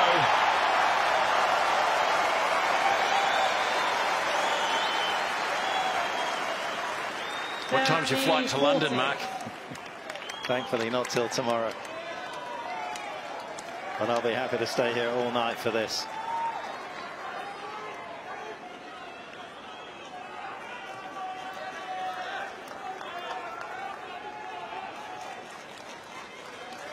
Brutal battle. Backhand from Sinner.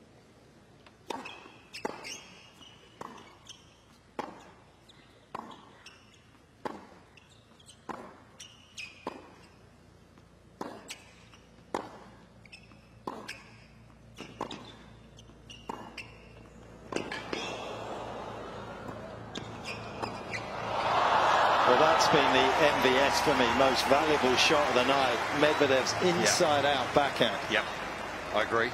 He's done it off the return of serve and during the rally. And quite often when he steps away to his right, which is an unusual occurrence for players these days. But he's got more stress on his face now. Now he knows he's in a battle. And Sinner looks like he's on top of his game a lot more.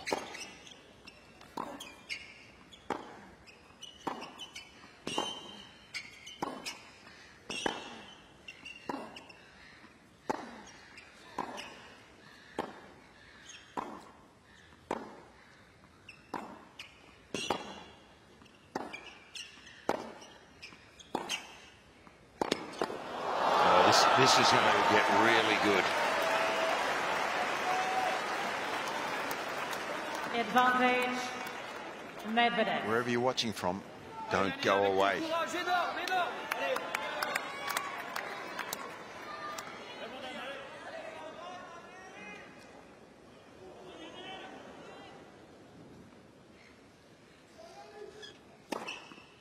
Game, Medvedev. What a response from Medvedev. Yep. You have to admire this man. His competitive juices, his spirit.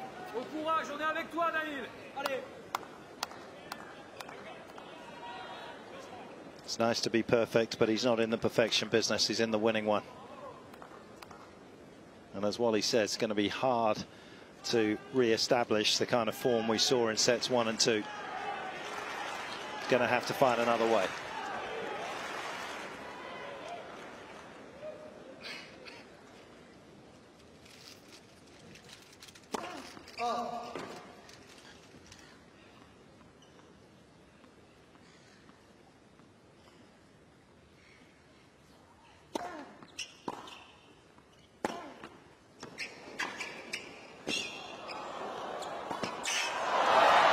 Holds his backhand across court, Medvedev. Wow. That was not an easy shot. I mean, it hit the leg court, it went deep, and he had to hook that across court with deft feel.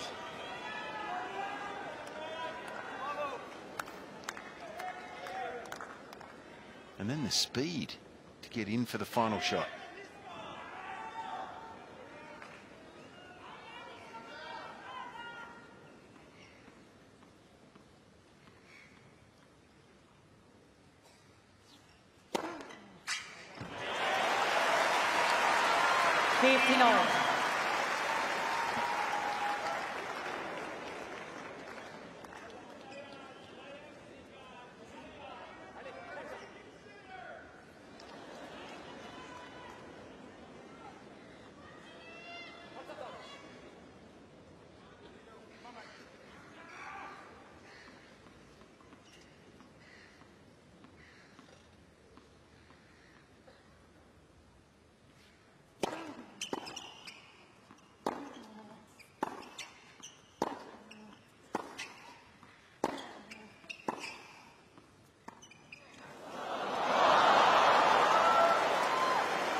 Well, just not convinced that you play that shot at 15-all on your own serve. That a break of serve is paramount in this fourth set, and it's a risky business, I think, at 15-all to play it on your own serve if it goes wrong.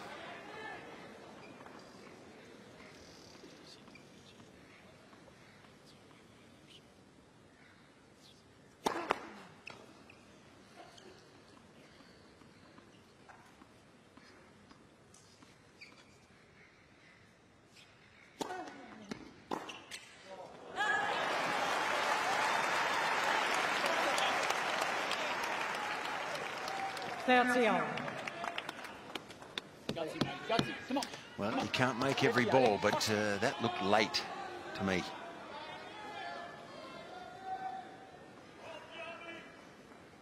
I haven't seen many balloon off the strings like that from Medvedev.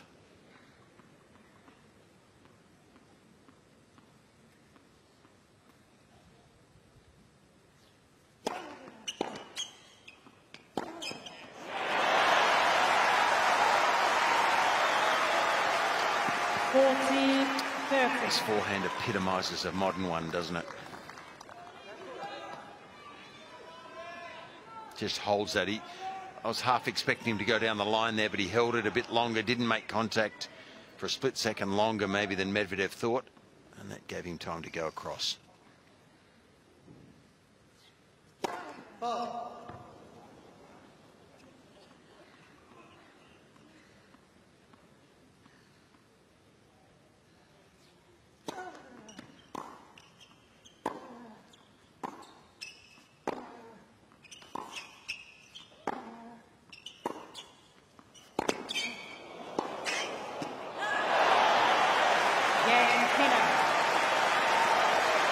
Durable and determined. Jannik Sinner, 2-1 in the fourth.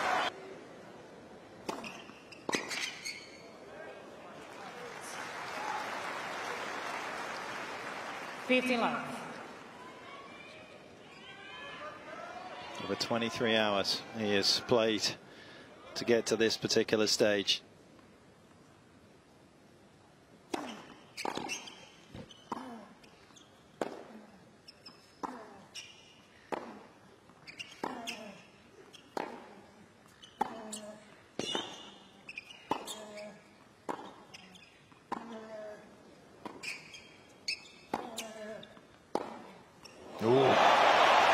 We haven't seen that much tonight. He possesses the explosive power off that wing, and we just haven't seen it like that. So his confidence is building here, Sinner.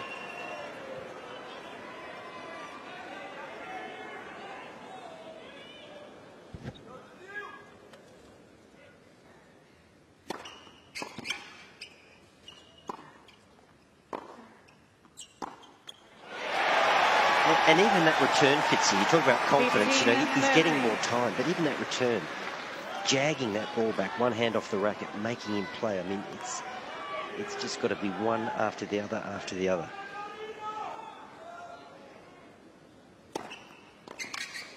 So that's that from Medvedev in terms of 23 hours on court. 30 all. Still, one of the most remarkable things that's happened in the last couple of years was Alcaraz's win at the US Open. Of course, Sinner had a match point against Alcaraz in his path through in that particular tournament, but the Spaniard won that US Open, spending 23 hours and 49 minutes on the court. Incredible feat of endurance. Yeah, but this can pass that. Yep. Part of the reason you have to have so much respect for Medvedev. He is a warrior on the tennis court.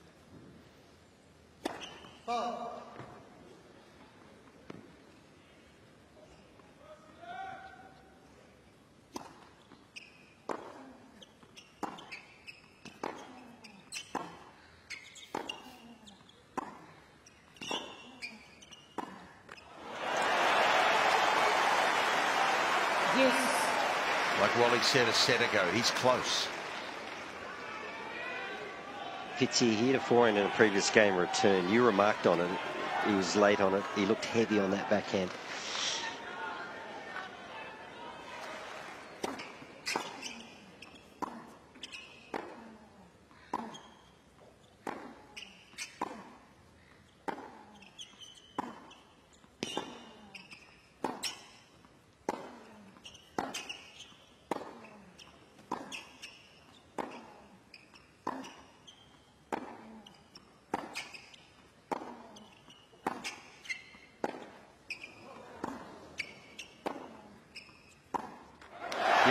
In the first two sets, when they got locked in a rally, inadvertently, I think you felt like Medvedev was going to win the point.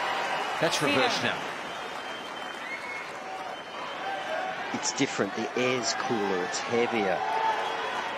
Daniil's just a little tired and he's not hitting as deep.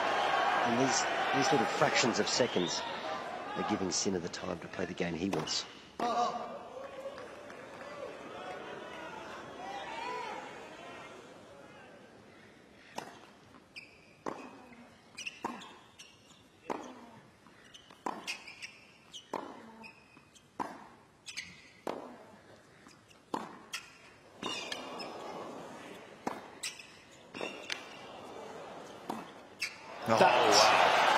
Maestro. I mean, he's now being forced to play greater points. Is Medvedev. For a guy with very little spin on the ball, this is kind of high risk as well, particularly against somebody that moves and defends out of the corners so well.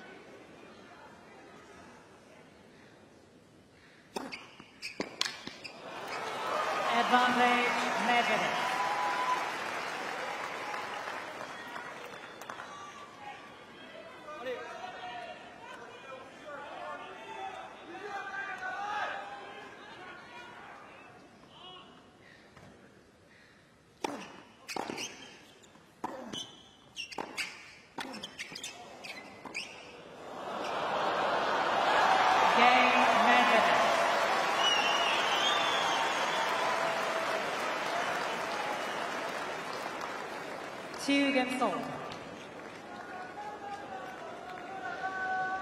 Just overcooks a lot, but Fitzy, the way Medvedev is volleying, we should convince him to play some doubles. What do you think? I think Wally's he's got a bugbear about doubles these days, Petch. It's finding it hard to disagree with him, and you know, sometimes in the doubles court they cover up quality volleys by getting so close to the net. Here you're seeing real talent when they come in.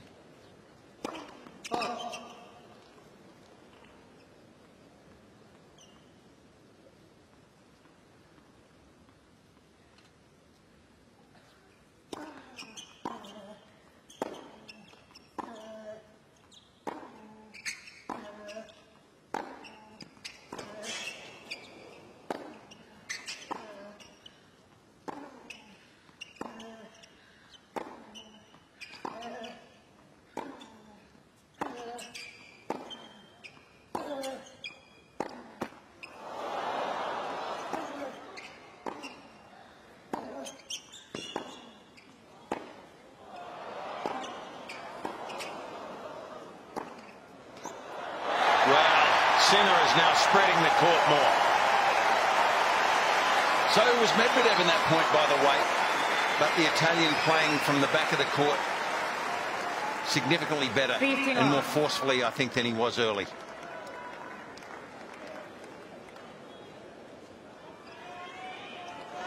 That was a slight miss-hit from Medvedev, so he had a bit of height to work with, but it's a very different ball that Sinner is looking at right now in these rallies.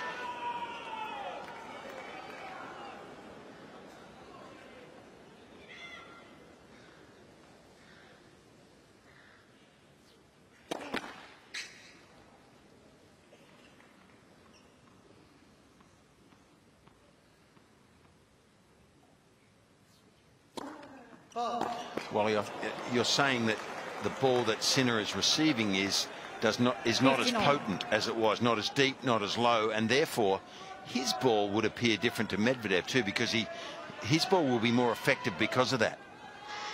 Well, Jannik was almost forced onto the back foot. In those first two sets, half his forehands he was lifting up off the ball, just trying to deal with that low trajectory. Now he can get on the front foot and just throw the racket head at the ball, as we know he loves to.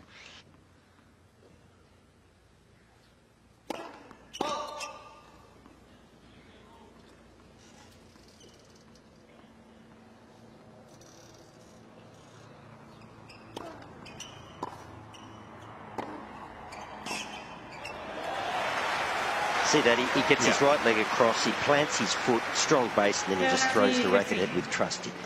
He barely got a chance to do that in the first two sets. And because of that, Medvedev is going to have to do more work now. He's going to face a tougher ball from Sinner, and he's having to change direction a bit more now too, as he did there.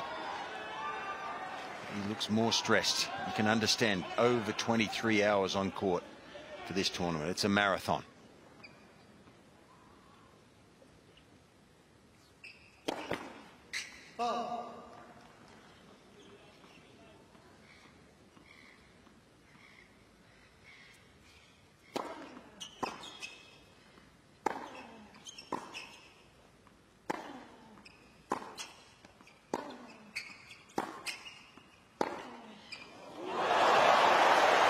Don't often see Daniil walk as often to the towel as he is right now. Again, another example of the fatigue that you feel is just setting in. It takes a lot of effort to hit the ball hard and move as close to the baseline as he did do for an hour and 3/4.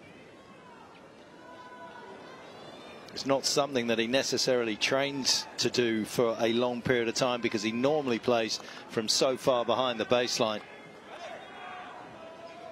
It's a reversal here, though.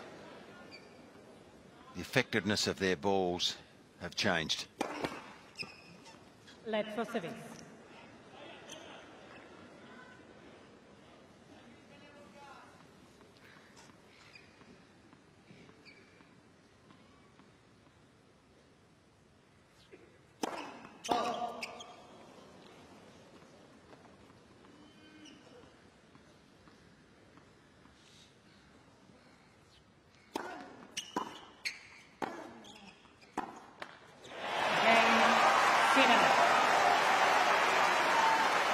A genuine look of belief. He was trying to stay competitive in that third set.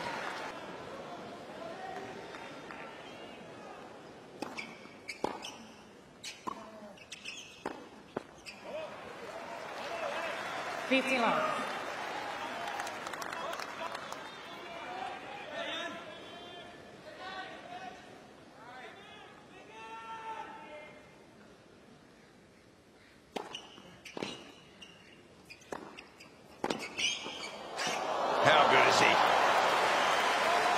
His anticipation and the way he reads the passing shot is second to none.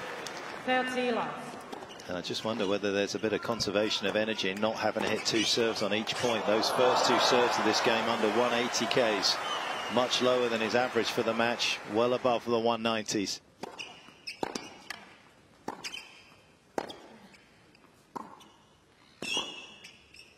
And that's another one coming in at 174.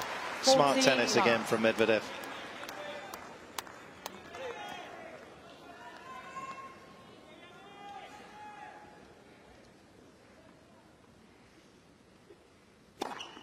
Game, Medvedev. And it's been a very fair crowd tonight. You remember the monologue after the loss in 2022. The kid stopped dreaming when he walked in the press conference. So disheartened was he by the crowd, which he felt overwhelmingly supported Nadal. At times he felt unfavourably towards him, unfairly. But he's been a different man at this year's Australian Open. Well, I've got to say, I agree with him. I thought that night I was sad, personally, to just sit there on the side of the court, and there was a section. It wasn't a majority. It was a minority, but it was a loud minority who booed him when he walked onto the court. He'd been magnificent in that 2 weeks leading up to that final. He deserved much better.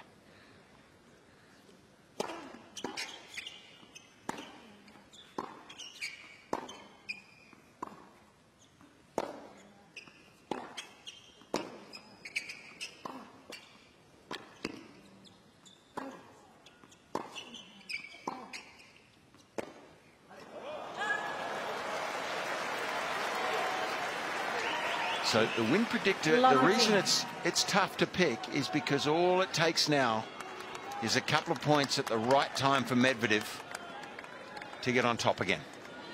He's close. And I'm sitting courtside with a few wise old owls, and everybody sort of feels like Medvedev should now roll the dice on a return game, take chances, keep it short.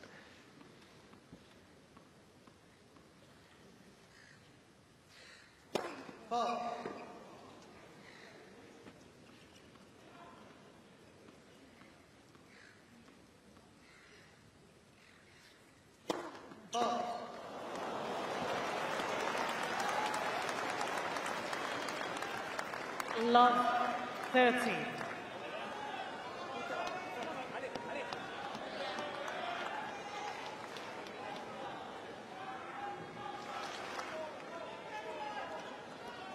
Sets to love 3-2, love 40 on Nadal serve in 2022.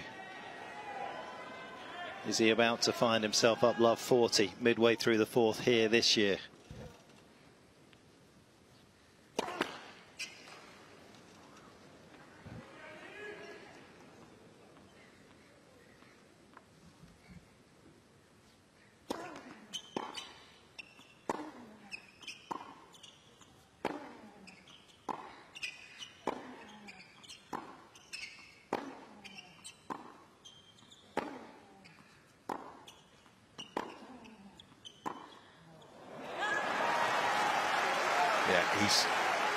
He glanced at his box there. 30. These opportunities may not be there for too long. He needs to grab it here, Medvedev. And that parliament of owls, which is the collective noun for a group of owls sitting courtside, would have been right there. That was an opportunity to really take on the second serve.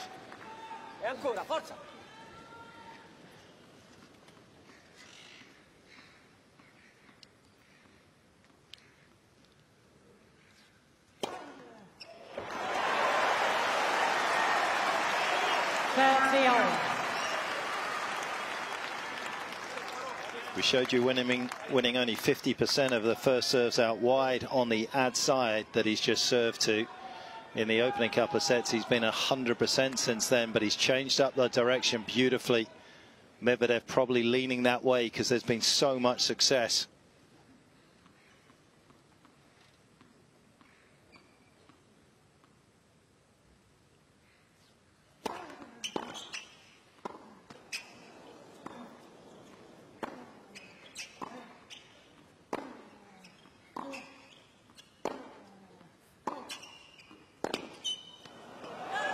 Well, this is the moment, is it?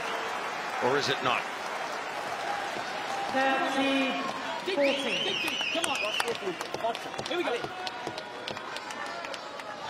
Everyone in both camps here knows where this match sits. It's on a knife's edge.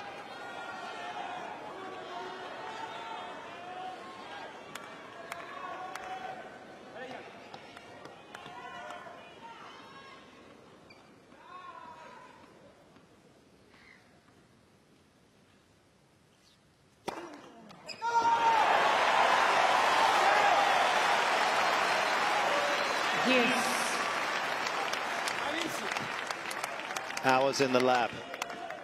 working with Darren and Simone on that serve, changing the technique, changing the footwork pattern. He went back to the pinpoint at Wimbledon last year, away from the platform. He knew that he needed to get better first serves, freer points for moments like that.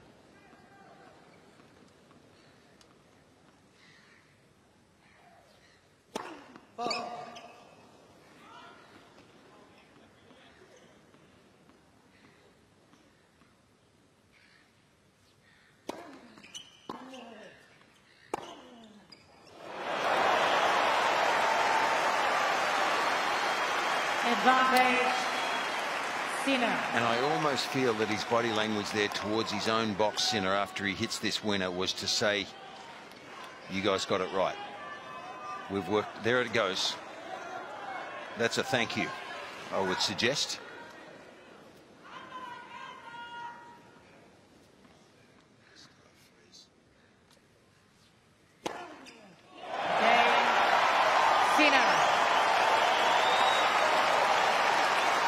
He designs his own escape.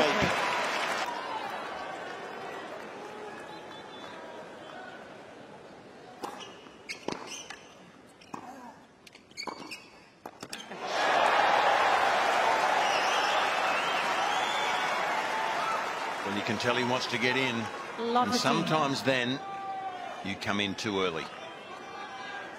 Maybe on the wrong ball, you give the opposition too much opportunity.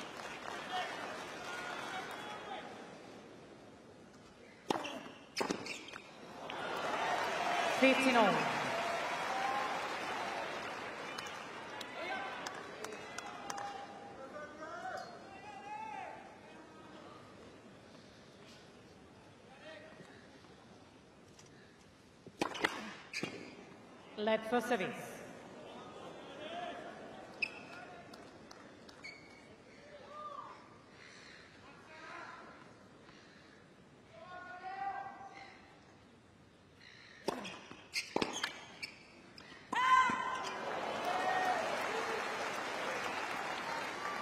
Third 16.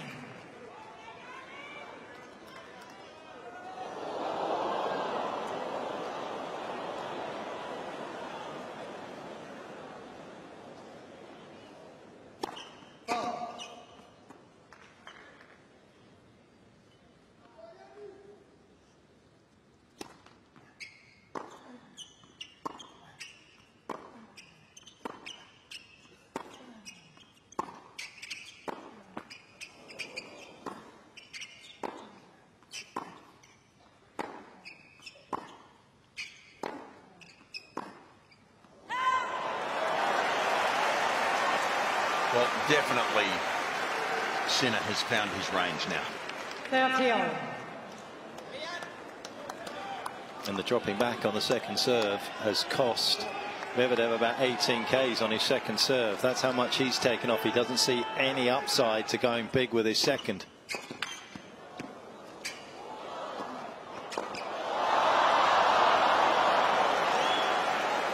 The more flamboyant cross-court winner didn't really need to be hit. He got behind the ball here and the lob was on. Yeah, it was, but it happens fast, doesn't it? I mean, you've got a split second, a microsecond really to make that decision.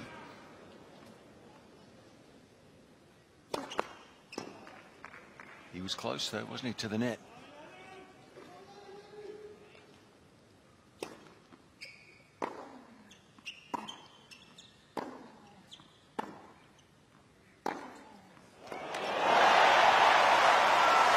Medvedev needs to probably hold here, predominantly with his serve now. It feels to me Sinner's getting on top from the back.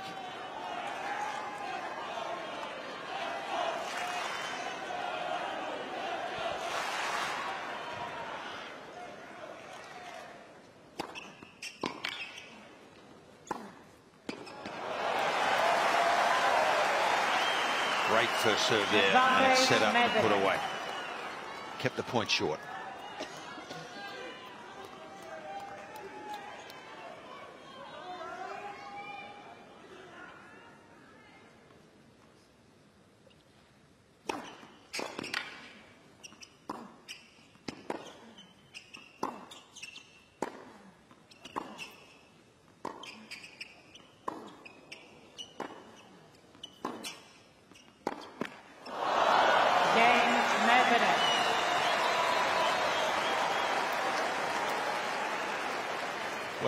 Game solid. One thing's for sure, it's got our attention. We are glued to this. He's a little wounded. He's definitely winded, but he is still winning.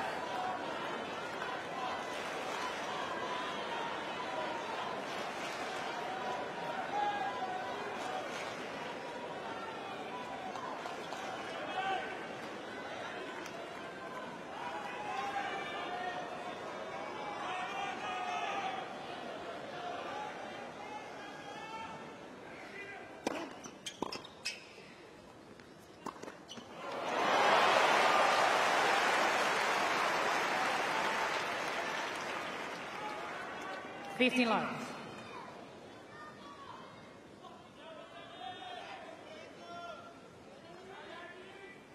Medvedev just asking Savara whether he should stop blocking that forehand and drive through it, take a bit more risk off the first serve return.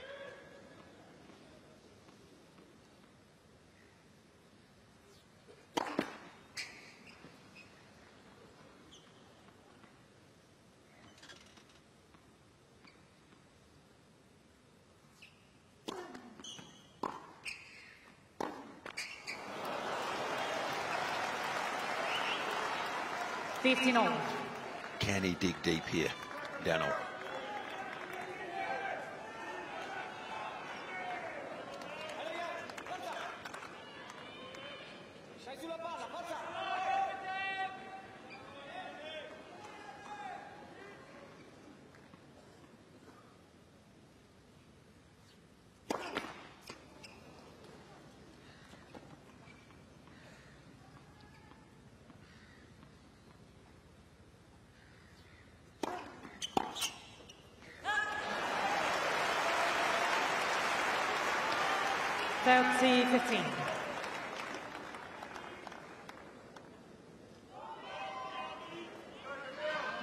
You're dead right, Fitzy. I'm on the edge of my seat. It seems like every point has a certain gravitas, a certain weight, a certain potential.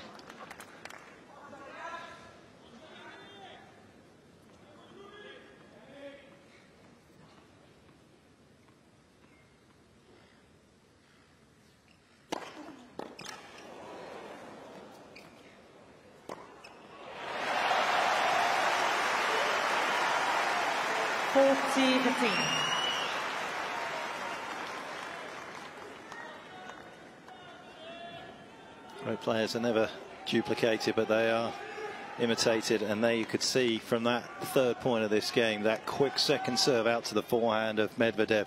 That is right out of Djokovic's playbook. Sinner has watched an awful lot of tape of the greatest player of his generation.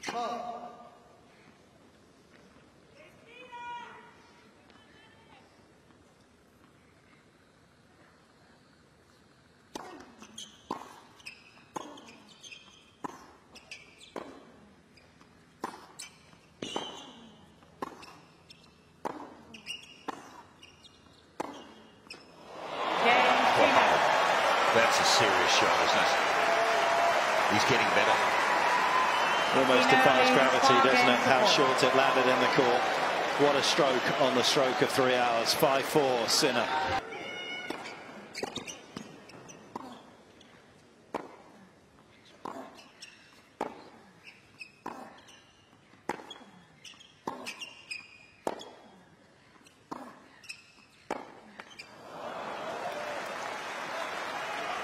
Line.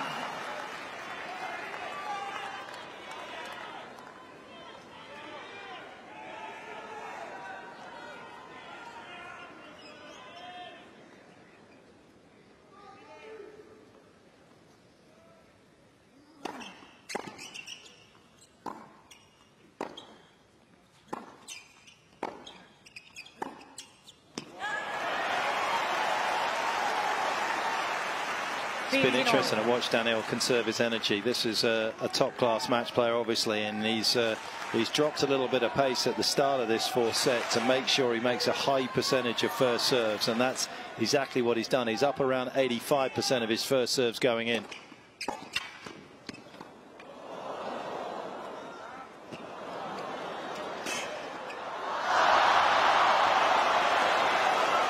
But he's got to be careful that he doesn't allow Sinner too many opportunities to develop moments like that. 30-15. Well, I'd put this in the back pocket. He had a reasonably easy approach shot there, and Medvedev is struggling to cover the court quite as well as he did early. I'd continue to go deep and wide, not the drop shot.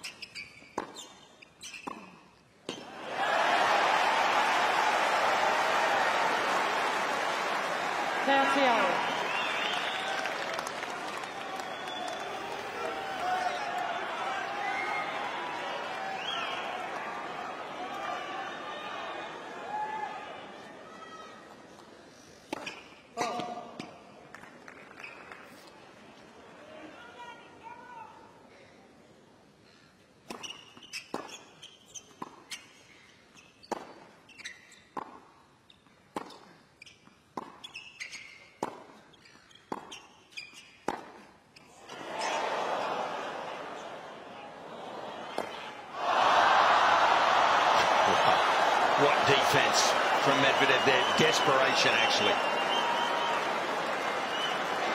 The value of just one more ball back in play.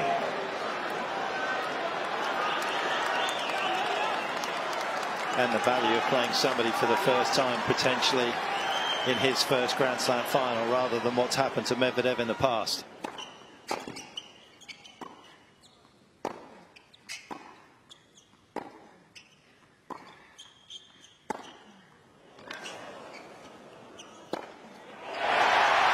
Well, his forehand is starting to look ominous, Wally. And Fitzy, just watch when he can basically get the left leg out in front. He gets set. The moment that happens, look out. He gets that strong base, and then you're in trouble. He's sort of on the edge here, Daniil, amazingly. Led for service. He's just got to use all of his guile to somehow fight his way out of this game and pinch this set. Amazing sport, this. He's on the edge of winning and on the precipice of not. And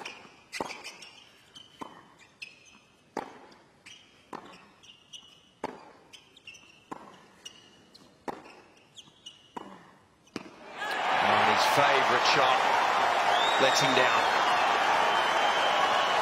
Advantage. Sinner.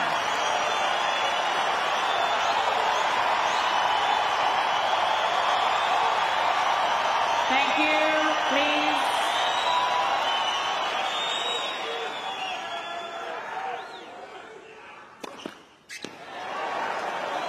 Thank you.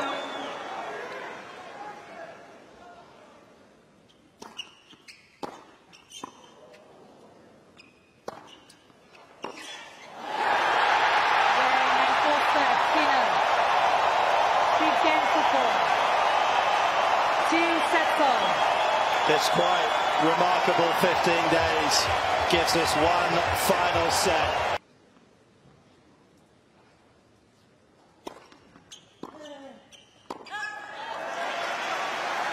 This match for me has been like a set of scales, and the way it started out, all the gold was on one side, and with every passing set, just take a little bit more off one scale, add it to the other, and the scales have shifted dramatically. Yeah, for the first time tonight, Sinner's in front.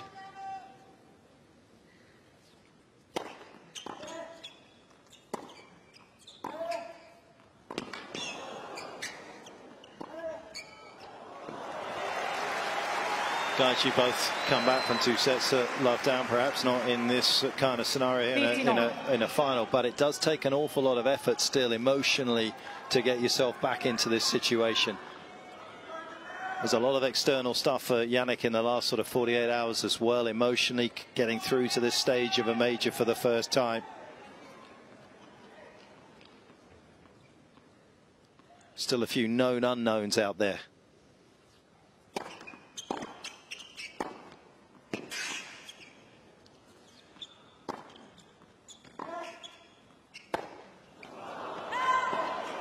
That's why live sport is so enthralling, Mark, isn't it? No one knows. Not one person in this stadium knows who's going to win this. 15-30. Show me what you got. Here we go. But the scales have gone measurably in Sinner's favour, I think, from early on in the match. But even now, each game presents a problem. 15-30, an issue.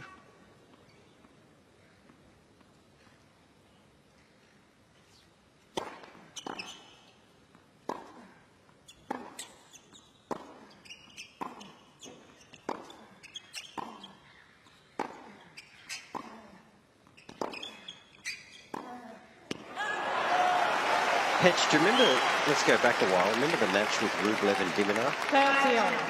And Rublev was starting to physically decline. We felt cramping, and a sort of a clarity came over his mind, and he just played with absolute clarity in that fifth set. It's almost as though Medvedev's got to go into that zone. You know, I'm fatigued, I've got to play the point short, and then somehow relax into it.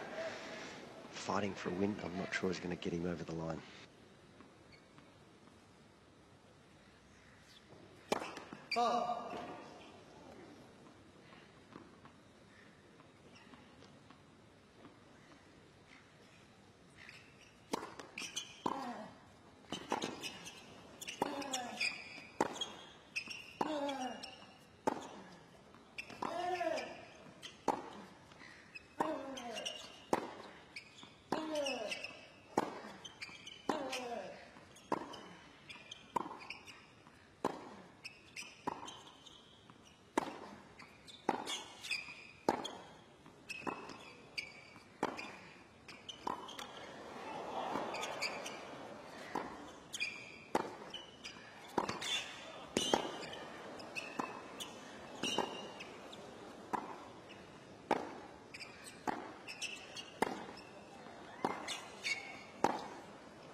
After over 3 hours, and they are still producing that type of rally. 30. Sensational.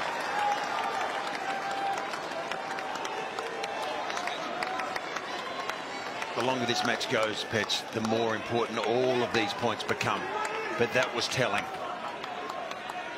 An opportunity for Medvedev to maybe get a quick break early in the fifth. It's tense now.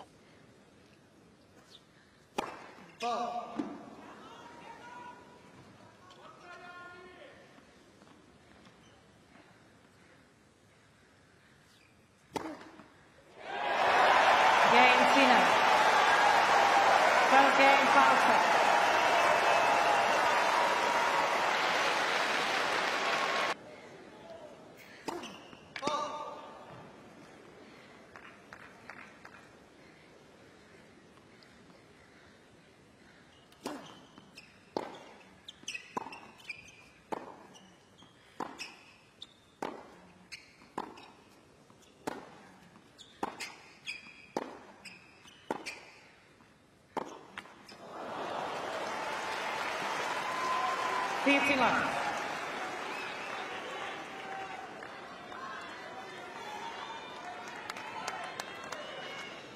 Medvedev just looked up to his camp in that last game and asked for some food.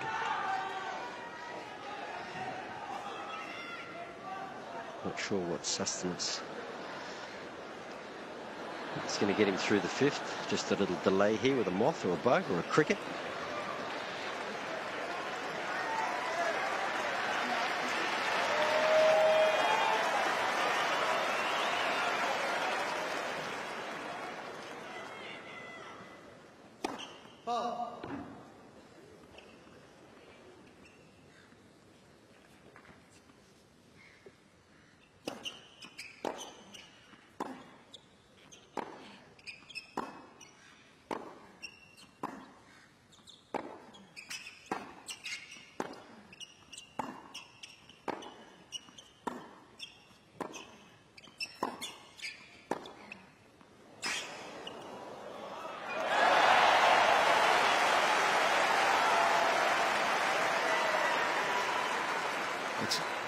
it's going to become a war of attrition now for Medvedev. He physically has to go through some pain here.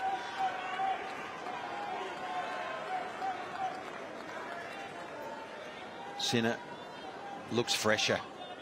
He's played a lot less over the journey, these 7 matches, and his game has come alight now.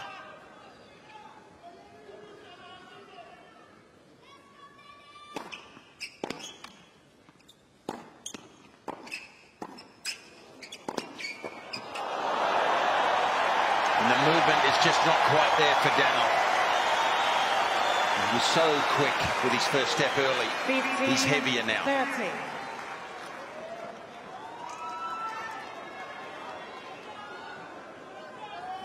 And you almost feel like the other guy's freed up with his hitting, with his movement, his clarity of thought.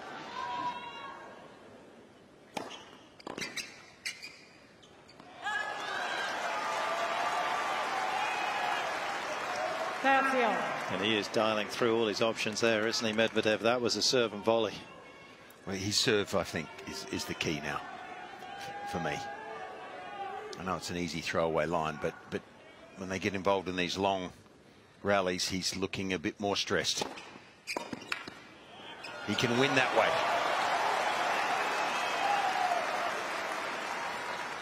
40-30.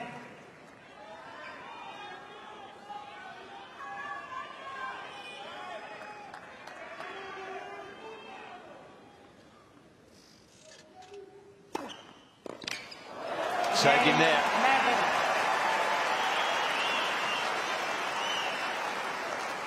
One game over.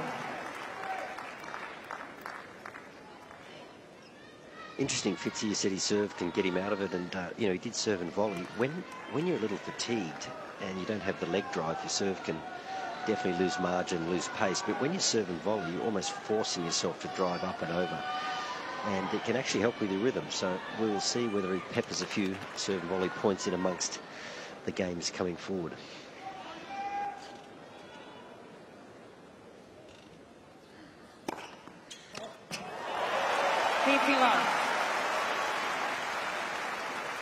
For as much scar tissue as Daniil has on this particular court from 2022, of course, Jannik Sinner's had a little bit of it over a best-of-5 match. A couple of times he's lost from 2 sets to love up against Karen Khachanov at the US Open in 2020. And probably more famously for a lot of people, that match against Novak Djokovic in the quarterfinals of Wimbledon in 2022. You can tell that Medvedev is just not moving as well.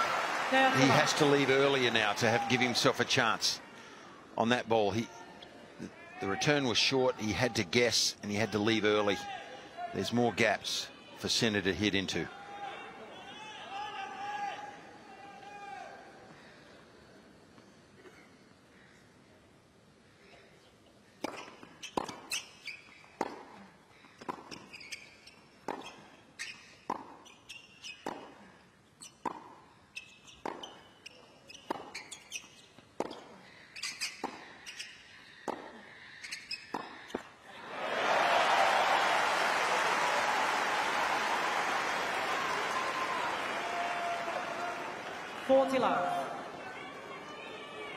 He's so lethal with a linear strike, Sinner, and that was what was so impressive from Medvedev in the opening couple of sets. Just didn't allow the Italian to get behind the ball, to push him like that.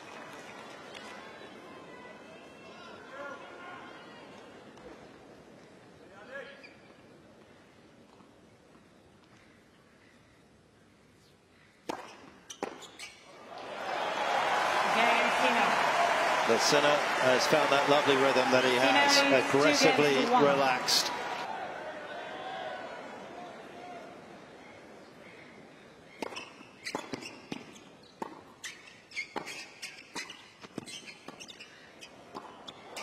Some shot. Well, he's got options. He's no one-trick pony, is he? Daniil Medvedev, if he's struggling in one facet, he can turn to another. And that is talent there. How many times do you reckon he's hit that in practice?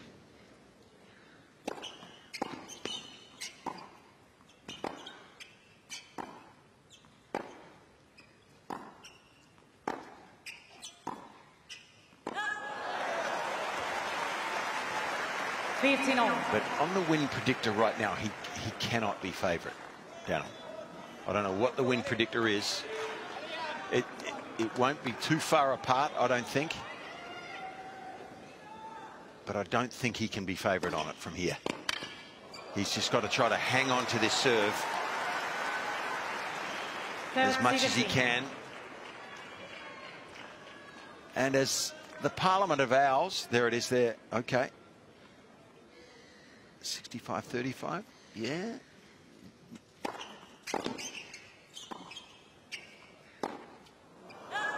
The Parliament of Owls sitting on the side, the wise old owls. 40-15. Still suggesting, I would think, that he has to take the risk on his return serve, but he's got to keep holding here first.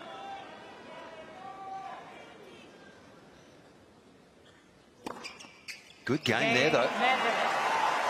Think 65-35 is fair? I think there's a lot in play here. That's all I know. It's that Daniil's won a Grand Slam before. That has to count for something. Sinner's never won one before. I tell you what would be cruel. You know what I'm going to say. If he loses from 2 sets to love down in a final of the Australian Open again, that would be a cruel night for him.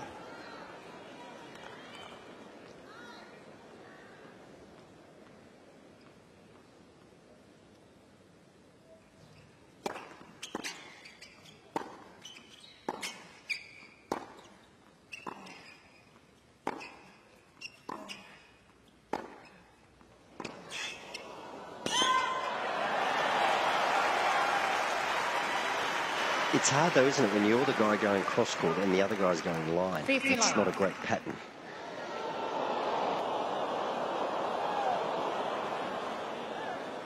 There's been one barometer as well for Jannik, apart from the serve getting a little more accuracy and potency, it's been the backhand line. It's not easy to change it from down low, and he struggled in the opening couple of sets to deal with the style of Medvedev's ball coming at him. It's adjusted beautifully.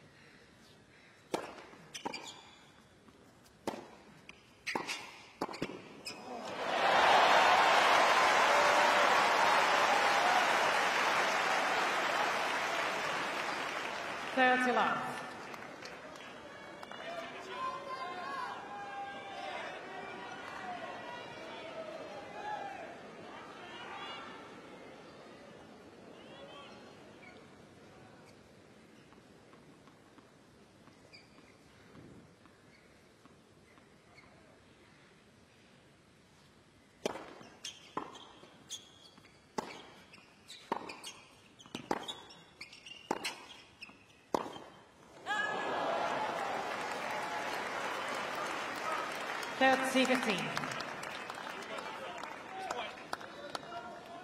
we go.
Well, I think all great champions have a journey. They're all different. And Sinner is on it now, isn't he? He's come a long, long way in his young life. But this is a moment that he will never forget, win or lose tonight.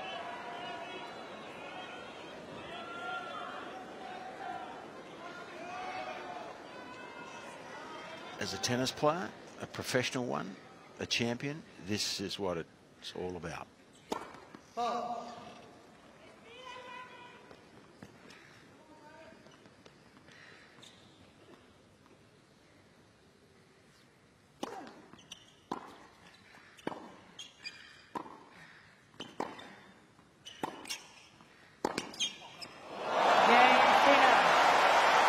New balls, please. The lethal loveliness of that forehand is not lost on anyone inside this stadium, particularly his opponent Medvedev. Sinner soaring, 3-2. Left for service.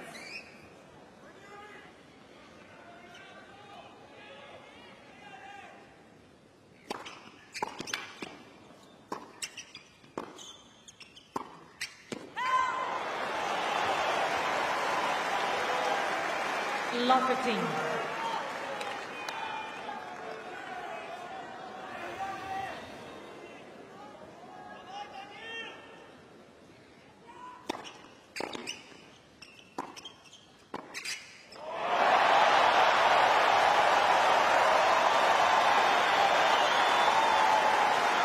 Is this battleground of hope turning to despair for Daniil Medvedev once again?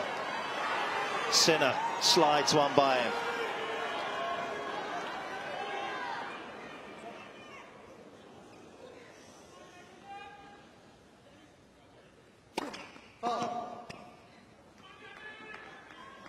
Thank you.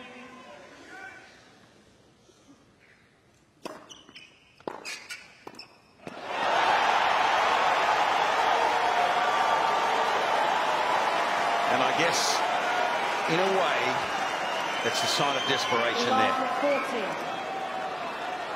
Not a normal play for him, a dangerous one. Thank you, and he please. needed desperately to win that point at love 30 down. 3 break points.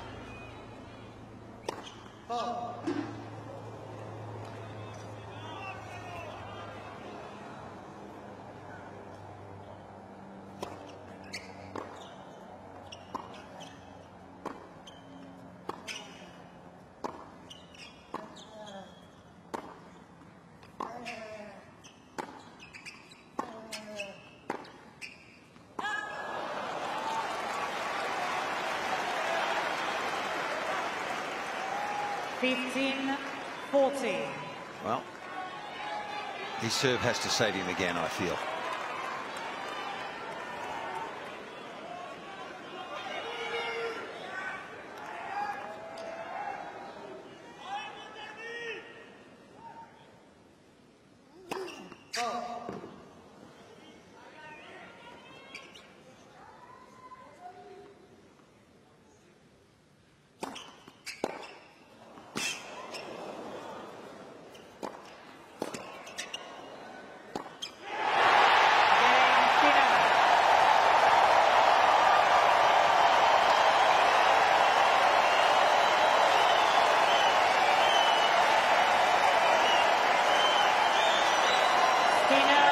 For a moment it feels as though we're in Milan and not Melbourne. And it's like a prize fight, isn't it? One fighter's on the ropes and the other fighter's just loading up. That was a couple of tired points from Daniil right there.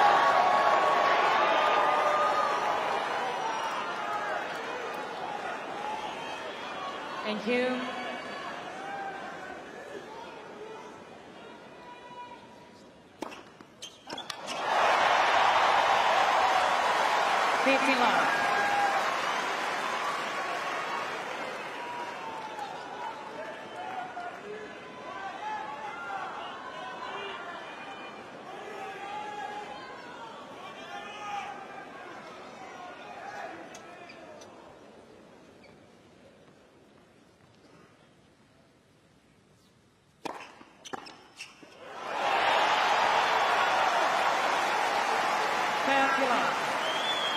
You know, I'm sitting here with a range of emotions right now.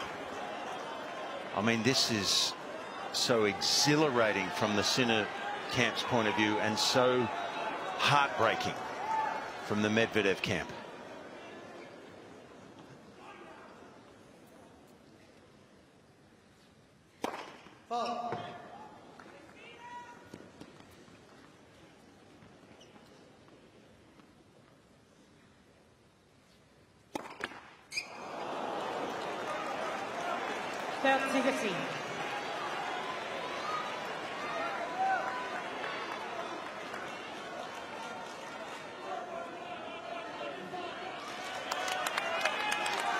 Sinner won't get tight, really.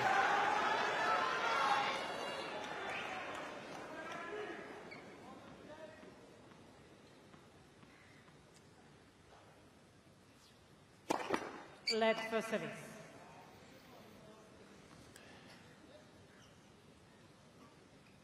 I think most humans do in this situation.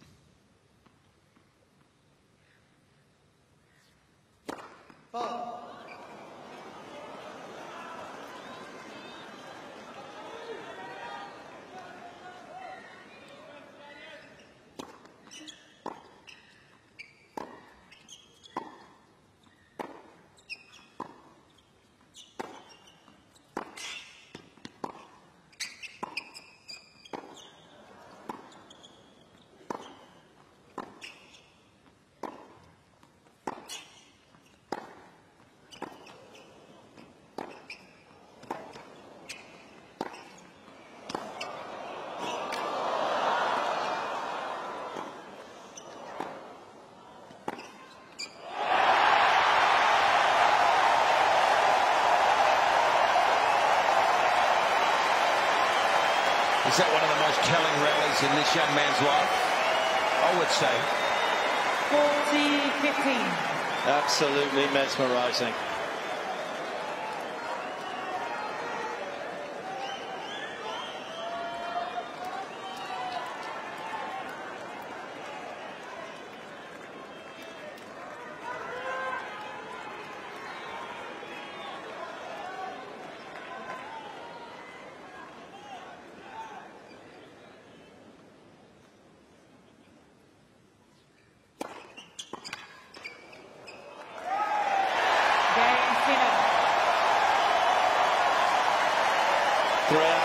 And 37 minutes.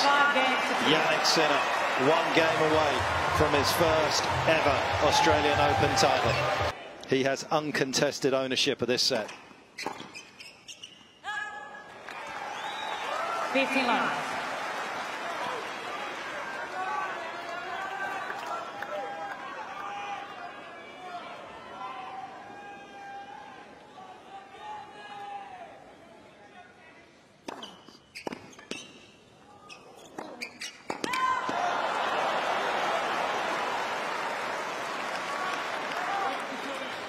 Well, the flakes of fortune fluttered down for Medvedev against Zverev in that tiebreaker in the 4th with the miss-hit return that took him to a 5th and then ultimately into the final.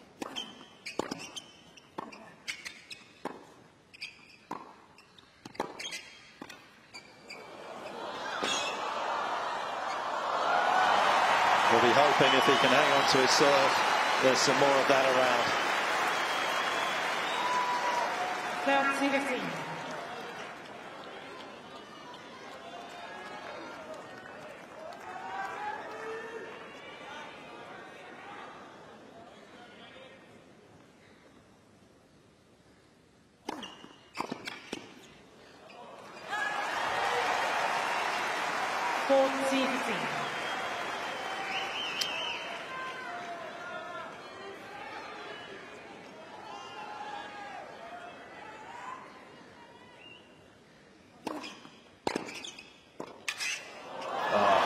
Nothing but admiration.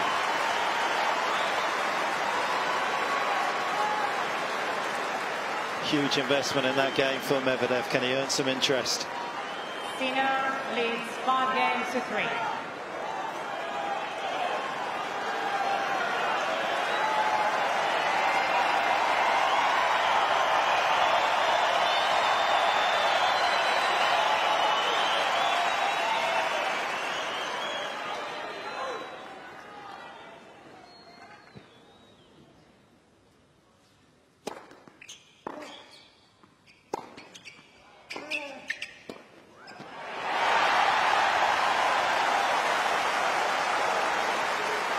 Trying to the last minute something different. Medvedev stayed way back on that first serve then, just to give Sinner something different to look at.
Fitzy, we saw him go very, very deep on that first point. There was a second serve up on the baseline, smacked it hard and flat. You almost think if there's any chance to pinch a few points or pinch this game, aggression.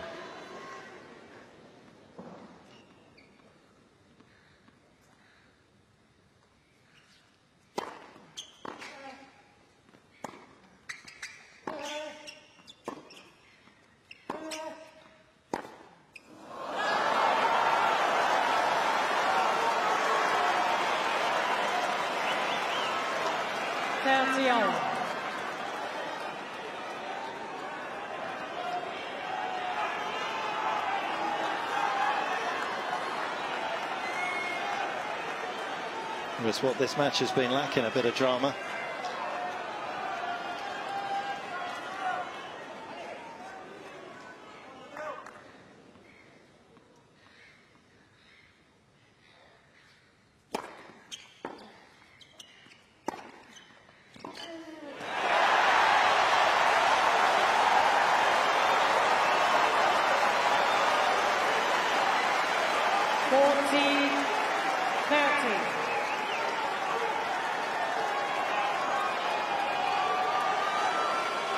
Sinner's signature shot brings up championship point.